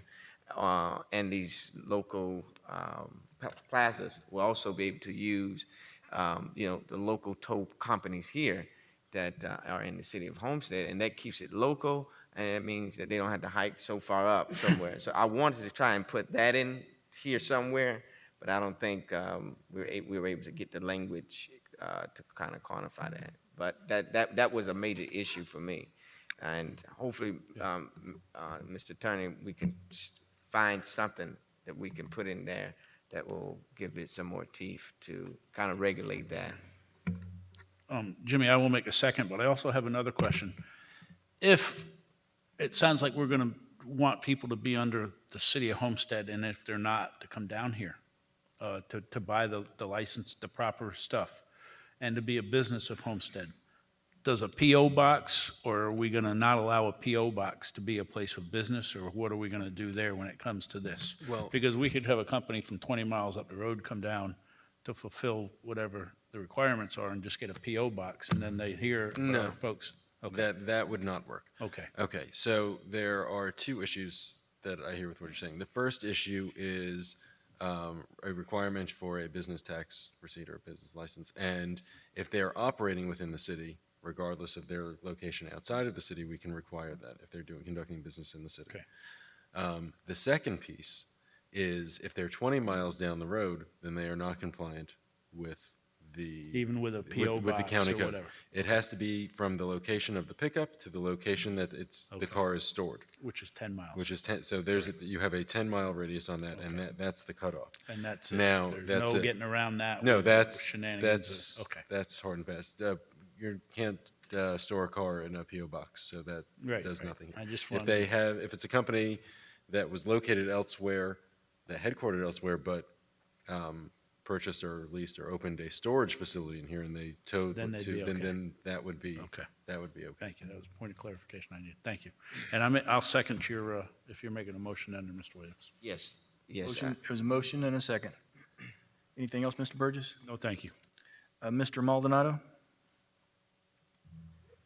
So, I think Mr. Burgess asked a question, but I think that the education component is going to be an important one because I think these are, this is obviously great for the community. I've always mentioned it in the past where it's pretty difficult for someone's car to get towed from here and then taken more than 15 miles away for them to pick it up. So I guess when will that information be brought to us and how we're going to get this information out? Is it a video? Is it something that, I think that we should inform our citizens of what's happening, what are their rights, because what's going to happen is that even though we put this in place, I believe that we will miss some of these towing issues that will happen, and because the consumer or residents are not informed, then they won't know what process to take and what will be the process to take. So I think I might have a few more questions on how that's going to work out. So that's kind of one item.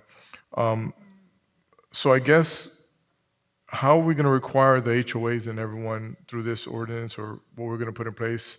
Basically, every HOA, CDD, or any private company is going to have to pick from only the towing companies that are here?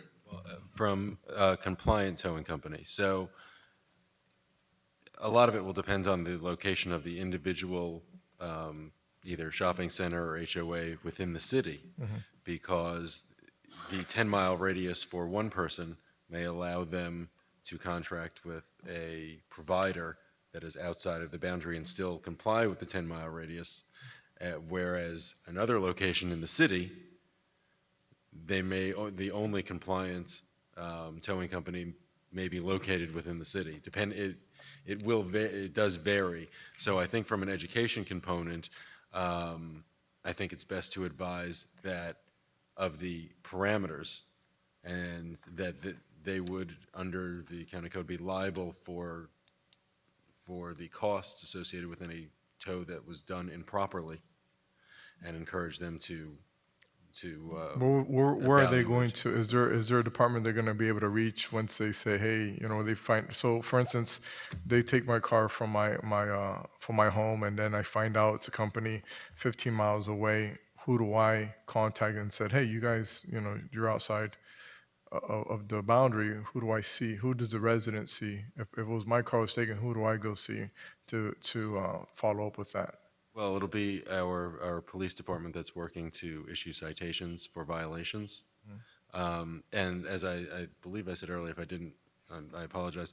The private entities are all required to keep copies of their contracts on file and available for inspection. I mean, I get the contracts and all that, but I'm trying to make it simple for No, the simply, it would for be, the folks today. They're not going to read a contract. They're just going to be really teed off about what's happening. The complaint should be filed with the police department. Okay. Are we going to do anything in regards to those companies that are going to be servicing Homestead to require them or to make sure that they are doing good business as well? Because what happens, what I've heard in the past is, for instance, in my community, our homeowners association was looking for another tow company outside of Homestead because they weren't satisfied with any of the ones that were here. What are their options? So, for instance, we have let's say we have 5 companies in the area, and our community has dealt with all of them, and they've all done a horrible job. What are their options? They're just stuck with what's available, and that's it? It depends very much on the location of your community.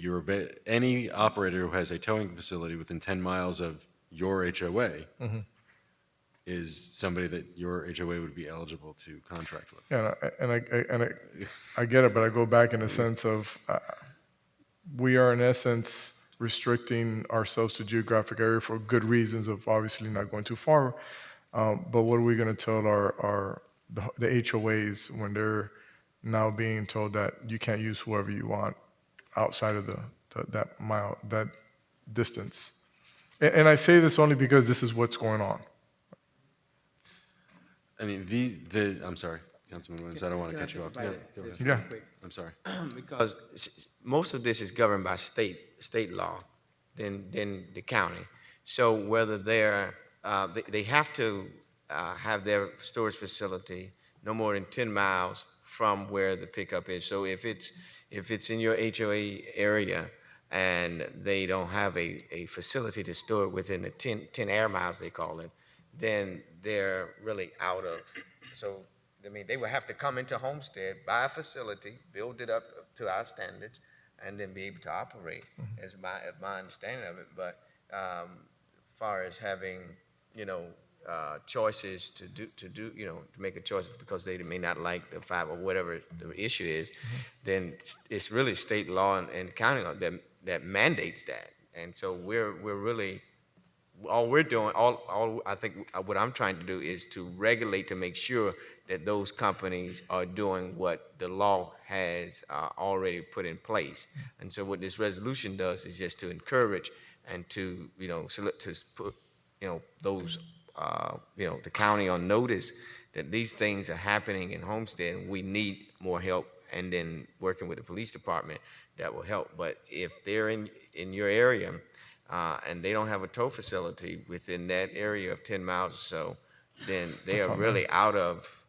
That's on them, but basically. Yeah, that's on, yeah. They're on notice. Yeah. Okay. Did I answer that right, Matt, a little bit?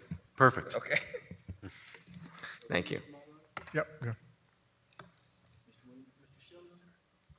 Thank you, Mayor. Actually, Councilman Williams answered a lot of, or made some of the points I was going to point out, and that was that, this resolution that we're passing today doesn't establish any new rules, doesn't change the rules. All it does is state that we are now going to start actively enforcing the rules and/or encouraging those bodies who have governing authority over these rules to start enforcing those rules. So I do agree that, if it's been lax and we haven't been enforcing them, there does need to be some sort of education campaign. We need to let people know that from here on out, they're going to have to follow the rules, but it's not as if we're creating new rules. They've been in place, they should have been being followed, but for whatever reason have not been. And so at this point, it's just a matter of, whether we do a warning system or whatever we decide to do through the enforcement mechanisms. But it's not new. This is already on the books, and they should have been following this. Yeah, I agree, and the only thing I would suggest is, in that transitional period, obviously, the department has the ability to not necessarily apply the rule to the strictest rule, to the strictest rule of the law, but give it a little bit of time for us to transition from not enforcing to enforcing, as we would do with most other, ordinance or process, because I think there does need to be an educational aspect to this, but. Absolutely. I mean, I think that it would be fair and equitable to educate the various private property owners. With the towing operators, I think they likely know the rules, and we can just let them know that those rules will be enforced. For the private companies, for the associations, your shopping center owners, they're not as likely to be up on the rules, and I do believe that an education campaign of some sort would be useful. What, Mr. Shelley, were you finished? Yeah, I'm done. Okay. I don't know what a fair amount of time is, okay? Is it a 30-day window? Is it a 60-day window? Is it a 90-day window? I know the manager's not here and the chief's not here, so, Tommy, if you don't mind, if you have an opinion on what would be a fair, time for us to give these people to comply. 30 days, they already, this ordinance is a Miami-Dade ordinance. It's been in place. There's nothing really different. They should be aware of the rules and the regulations for towing. So, and the second thing is we would want to work with the Consumer Services Department because it's a county ordinance violation, whereas us to enforce it, it's considered a misdemeanor. So we'd have to make an arrest and it'd have to be done in our presence. So if it's something where we did an investigation and determined that this tow company violated the ordinance, it would be better for us to give it to the Consumer Services Department where they could, fine or cite. Okay, so 30 days is enough? I would say 30 days because Okay. it would be the maximum. Okay, Mr. Burgess? Well, I would just caution on 30 days is that some HOAs may not be able to get to that. In all fairness to them, but that's not our problem either. It is our problem, but it's not, because these rules should have been adhered to already, and if they're not, then they need to do it swiftly and quickly. And then I would secondly say, the word gets out, because a few years back we passed a resolution where those drop boxes weren't allowed, and they were stopped overnight. So the word gets out quickly to the vendors it needs to get out to. And I think if we get the word out to these tow companies, they're going to shy away because they don't want the problems either. And I think, I think some of the education will be done just by us getting the word out there on the street. And, but I think, in all fairness, I think we need to either go 45 or 60 days. I think 30 days is a little swift for some of getting things out for us. And that's just my opinion. Okay, thank you, sir. Mr. Williams? One last thing, Mayor, and I close out with this. Is that we have our television show, that we can utilize to get the word out.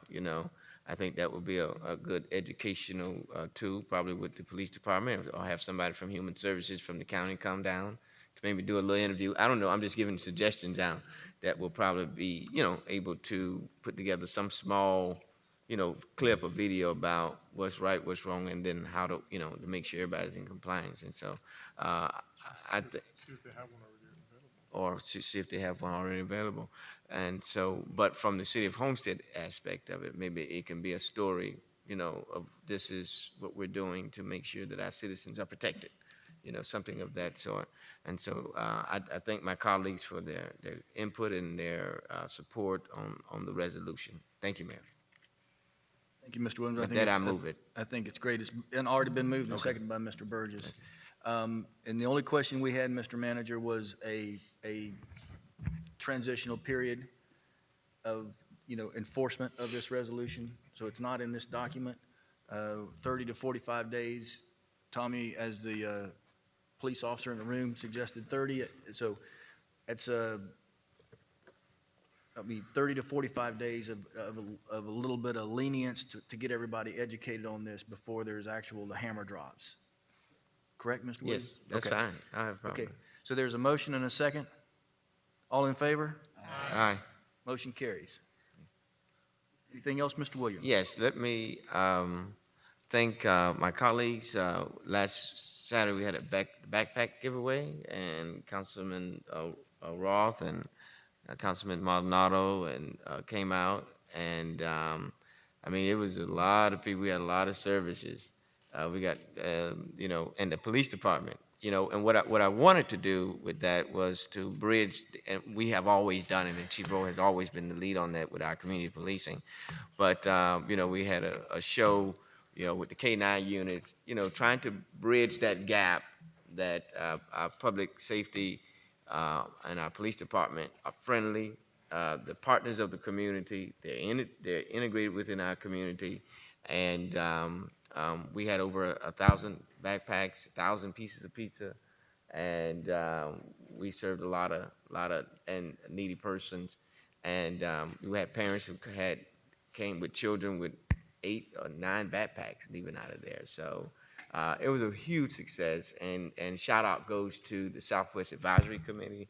And a major shout out goes to Selena Meeks, my assistant. I mean, she's just incredible. There's nothing that I've ever asked her to do. She makes it happen, and that's good to have. And I know Councilman Rolfe and I share her, but she has really been a very good aid in making sure those things are done. And we had a lot of partners, from Walgreens to SOS. Walgreens came out, they gave vaccinations. We had free haircuts from Clip, I think the Clip Shop. Headhunters gave out vouchers. I mean, we just, at Blake Apartment, the staff from the city and all of our organizations, from the utility plant, I mean, it was just phenomenal. And so thank you all, Mr. Manager, and to all my colleagues who had given, and to you, Mayor, for your support of everything, and to Chief and the police department and the police explorers. Excellent. Everything went well. So thank you all. Thank you, sir. Anything else, sir? One more thing. I want to tell the Chief this. I didn't know you can make moves like that, Chief, on the Running Man video. Could you give us a little display? Can we hit the music one more time?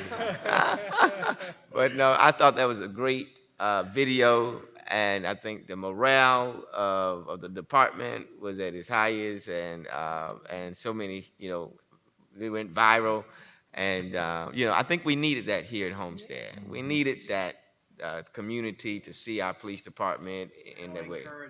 Yeah.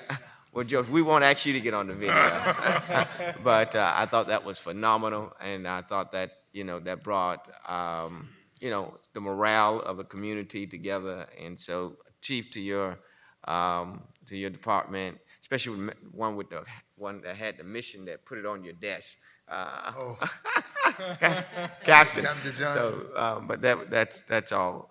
Thank you for everything. And then Dennis, 4th Street looks great. The new trees, the plants, everything is solid. Thank you so much for that. Thank you. Thank you, Mr. Williams. Mr. Roth. Thank you, Mayor. I have 2 things. The first one comes all the way from the ICSC conference. Someone actually walked up while I was there and asked me about the moratorium on the sewer in the southwest section. So I was going to hope that Mr. Berea could give us an update on where we stand with the county and them allowing us to start to build back up our southwest section. Don't touch it. Don't touch it. Okay. Just to bring you up to date to what's going on regarding Pump Station 1.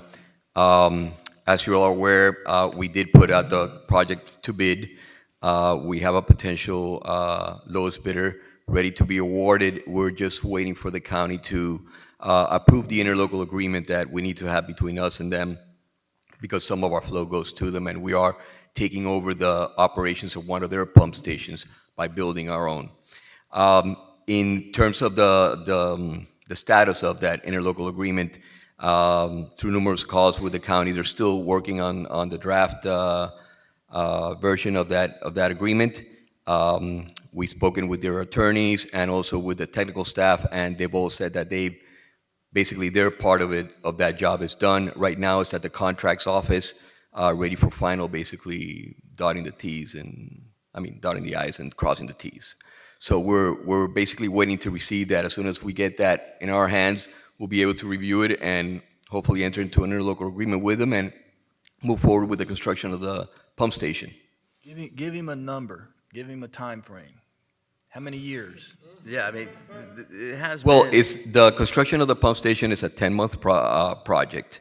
So again, as soon as we get the agreement, it'll be 10 months or so after that we'll Right, be but able to have the one pump important station. figure is, once we're under construction, they'll be able to issue allocation letters, and so that shouldn't get in the way, correct? That is correct. Actually, they can do it right now if they want to. The allocations right now, they could get them what's called a conditional allocation, which basically what it means is that they can start construction, they just wouldn't be able to tie into the system until our pump station is operational. And likely on a bigger project, we would be done with the construction before they do, unless, of course, this sits in the county for 6 months. And so if anybody has an idea on how to move that along without offending them, we don't know whether it's going to take a day, a week, a month, but we've been waiting quite a long time now. But we're ready to go. We can start, right away. Isn't there a mayor's race in the county right now? And we can't use our influence to move. I mean, this has been a long time though, right, Julio? I mean, I haven't been here that long, but this has been a project that's taken many, many, many, many years. In the whole southwest section and part of the northwest section has been totally stymied from growth because of this one little aspect with sewer, and nothing's been able to happen in these areas. And We're reluctant to go to elected officials when we're dealing on a staff level. That certainly doesn't mean that you can make calls. We just don't want to have anything to do with it. And we're going to apologize if you do it to the staff, but if you call somebody, that might help. All right. all right, point well taken. Thank you. Also, just real quick, remind everybody the Homestead Rock and Rib Fest is coming up again October the 1st, held at Harrisfield Park. October 1, benefiting 4 great charities.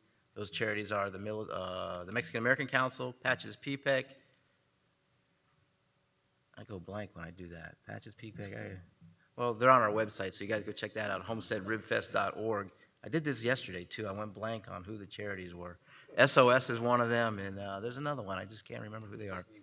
Gladiator Wrestling, that's the one. There you go. And actually, Gladiator Wrestling was pounding me for to be a part of this. And what we do is we raise money and awareness for these charities.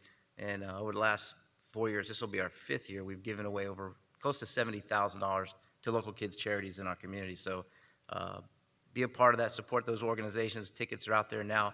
Contact the organizations you care about, because every ticket they sell, they receive the proceeds from that ticket as well. So any help from my colleagues up here is well welcomed. And I know Patricia, Vice Mayor, stepped up as she always does the last 5 years. We appreciate that very much too.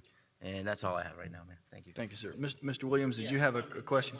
Because Mr. Roth mentioned the Southwest, there's a development that is trying to happen off of Redland Road and where the old Redland liquor store used to be. And they're trying to build some units, and because of, our capacity, let me just ask a question, maybe through you, Mayor, to the manager, maybe to Mr. Bray, if that's okay? Yes, sir. Okay. It was asked of me to look into how if they're getting ready to build, they want to build some affordable luxury apartments in that area, and because we don't have the capacity, is there a way that we can have an interlocal agreement with Florida City that they would be able to tie into, and then once we're done with what we're trying to do, to be able to switch them back over to Homestead? Is that a possibility? We've discussed that option with those particular developers. There is a process that they could go through. We have advised them that that's going to be a lot of work and going through 2 government processes when the county's got this contract sitting on their desk, and then there's really no need for them to do what they're suggesting to do.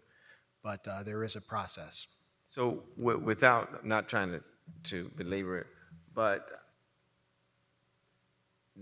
that project is going to be a very good project for that area. And if our sister city is in agreement with it to do it, it's not a problem. Then what will be the main issue that will be, with the process? There really isn't a main issue other than what's likely to happen is midstream, they're going to be going through this agreement, which in essence would say, once the pump station is completed, they'd have to tie back in. Right. So they're going to spend an amount of time going through two government bodies to get a franchise agreement adopted, which is a significant process.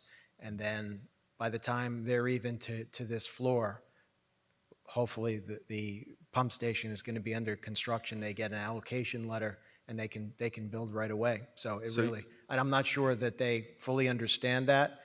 Although the other thing I've heard they're trying to flip the property, in which case I think what they're trying to do is to get that in order to flip the property. And if that's the case, again, I've signed a letter to them saying that if they wanted to go that route, I didn't mind so much them doing that. But as long as everybody understands, they're going to go to two bodies, ask for permission for a franchise agreement, and then they're going to be required to tie back in. By the time they're ready to tie into anything, our pump station is going to be done. But it's going to be at their expense, not the city, though, right? Exactly. So when it doesn't cost us anything. It's just a function of them going through process, which typically we try to at least advise people not to go through the process that they don't need to. Okay. No, I just want to get clarity. Theoretically, if the county signed the interlocal agreement, tomorrow they send it over, we had it to you by the next council meeting, we're off to the races with the pump station, and then they can get their allocation letters, and there's really no issue at all. I just did not want to hinder that kind of project and progress in that area, which is badly, needed, which is housing. So I just wanted to get clarity from you all on how the process works. So thank you, Mayor, for allowing me to do that. Anything else, Mr. Roth? No, that's all. Thank you. Vice Mayor? Thank you, Mayor. Julio, just very briefly, I would like to thank you for moving very swiftly to get that sidewalk in prior to school starting for the students that traverse that area from Miami Arts Charter. So it was very timely, so I want to thank you for that. And I'd also like to thank council and the chief for the action that you took on last week with the Bigs in Blue program. I was not here to support or offer comments on that, but I'm just so excited that we're bringing this program to our community. Education and mentorship is very passionate for me, and I believe very strongly that strong schools build strong communities. And if we have a community with high crime, high poverty, low literacy, low graduation rates, we have to respond. And we're doing that very effectively with a program that is going to facilitate the reculturing in our schools and build meaningful relationships among the students and our police department. And the Bigs in Blue program in Miami has been here for 50 years, been a long time coming for our community. I believe we're one of 3 municipalities that will be implementing this program. And I am confident that we're going to have a big impact on these little residents and help them to awaken the potential that they have in our community. So I'm really excited to see this come to fruition. And I'm honored to be a part of a council that's forward-thinking and ready to step up to the plate to get things done to help some of our most at-risk residents. So thank you all who played a role in making this happen. I have nothing further. Thank you. Thank you, Vice Mayor.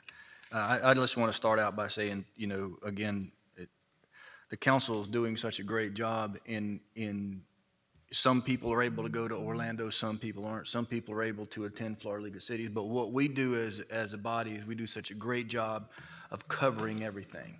And my compliments to all of you for your commitment. And again, we don't all have to be in the same place, but as long as we can get somebody there to stand and speak on behalf of the city, and all of you are doing a fabulous job, and I really want to thank you for that, because we're spread pretty thin. We've all got jobs and lives and families, and for all of us to be able to participate at the level that you are, it's impressive. So kudos to all of you for covering everything. And Mr. Burgess, I want to say a specific to you with your your commitment to the league, the Miami-Dade League and the Florida League. I didn't get to see you much this weekend because you went from one meeting to the next meeting to the next meeting, and that commitment, not only, I mean, you stand there and you're there for the city of Homestead first, Miami-Dade League and Florida League. So, your commitment to that is huge, and thank you for that, representing us so well at that level. Go ahead, sir. No, I just want to say, you brought in a point that I forgot. The Constitutional Review Committee is coming up, and I know it's going to be very important to the city of Homestead to try to put our best foot forward. As we all know, we've been fighting one issue down here that they're going to be reviewing, and this is through the league. So I'm going to need everybody's support and letters and all that as we fight to try to do, because we're the only municipality that's affected by this law to this day, and it's the taxes that we pay on the racetrack. There were 7 properties, so one, and this was brought up, and we had a great workshop at the league last week. And I just want to say that you guys, if you hear anybody doing or anything about the Constitutional Review Committee, that is going to be a very important thing for us to use over the next year and a half, 2 years, before it goes out to the voters in 2018. So please keep everybody abreast of it, and we're going to need a team effort to go forward on that too. So I just wanted to bring that up. That was one thing I forgot from the league last week. Very, very good point. We're at crunch time. So, but again, I want to compliment each and every one of you for what you do for the city. Pastor Stiles, would you mind stepping to the front, please, sir? I know you wanted to do something special for us, and wanted to make sure and give you that time.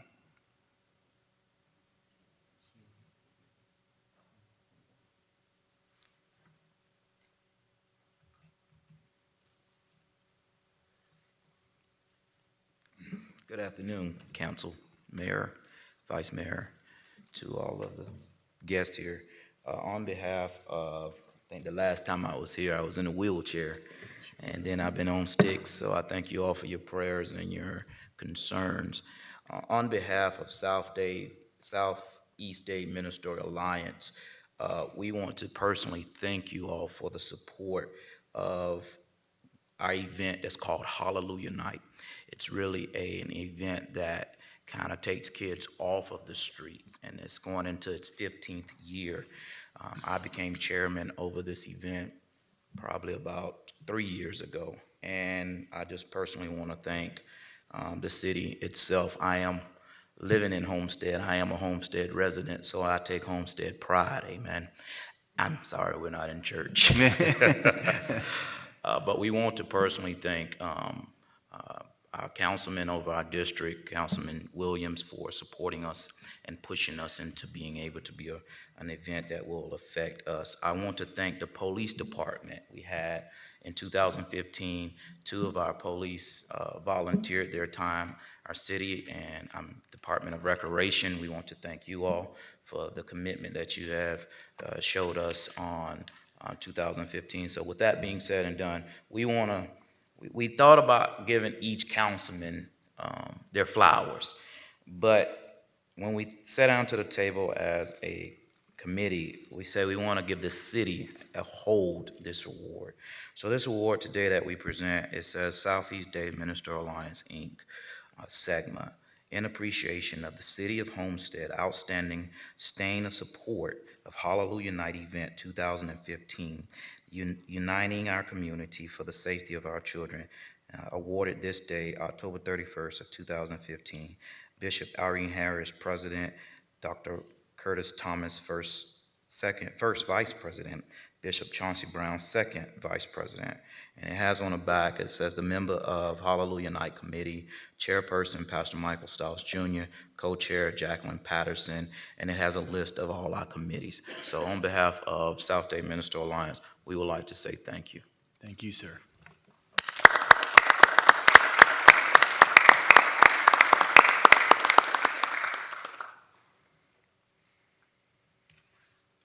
Thank you, sir. And Mr. Roth, you made a comment earlier about the election, and we have this is our first candidate for mayor that's come down to introduce himself to us. So I'd like to ask Mr. Santa Maria to come up and take about a minute or two to just introduce yourself to the community. I know the primary early voting is already taking place at the senior citizen, community center. I'm old school. And the primary day is the 30th. So, Mr. Santa Maria, go ahead.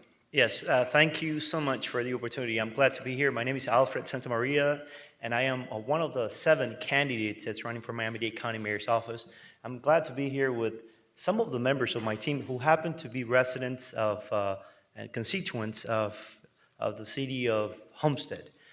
This municipality is very, very important, and as a candidate for Miami-Dade County Mayor's office, God willing, I will be working hand-to-hand with the municipality of Homestead and the other 33 municipalities. I think one of the things that has inspired me to run for office is that I don't see, out of the mayor's office in the county, I don't see a leadership where the county mayor sits down with the 34 municipality mayors and tells them, this is our plan for the next 4 years to push forward education, culture, and economy. So I look forward to that, but whatever happens August 30th, which is 6 days away from today, I really look forward to inspire a new breed, a new class of leadership in Miami-Dade County, and that is the young people of my generation to get involved, principles, values, and a comparative vision in the 21st century. I really think that Miami-Dade County has all the potential to be in the top 3 counties in the nation. As a matter of fact, our budget is the 4th largest in the nation for the county, $7.1 billion, yet our the national poverty level is 15%, but Miami-Dade County is 30%, and 50% of our community makes minimum wages. How do you explain that if we have the best ports, seaport, airport, weathered, we have an incredible beaches, and so on and so forth. So I do really look forward to inspiring a new political class, and I'm happy to be here. I admire the great work that you, Mayor, and the great council and city manager, George, who I happen to know for a few years now, are doing. So congratulations, and thank you so much for giving me the opportunity. And I can tell you, your constituents are very excited about the great work you're doing. Thank you so much for the opportunity. Thank you, sir. Vice Mayor, you had a question? I just have a comment. I like to give credit where credit is due, and I let the chips fall where they may. I must say that I'm impressed with the energy in your campaign. I've been following you for some time. I've been following all the candidates. But I like the fact that you're boots on the ground. You lead from the field. You're active. You go out to ask for votes. You don't assume or take votes for granted. And I really, really appreciate that. So all the best to you in your candidacy, and keep up the hard work and keep pounding the pavements, and hopefully it works in your favor. But I really admire your energy and the organization in your campaign. Thank you so much. Thank you, I'm Vice honored. Mayor. Thank you. Thank you, sir. And with that, is there a motion to adjourn? Move it a second. All in favor? Motion carries. Good night, everyone. Thank you.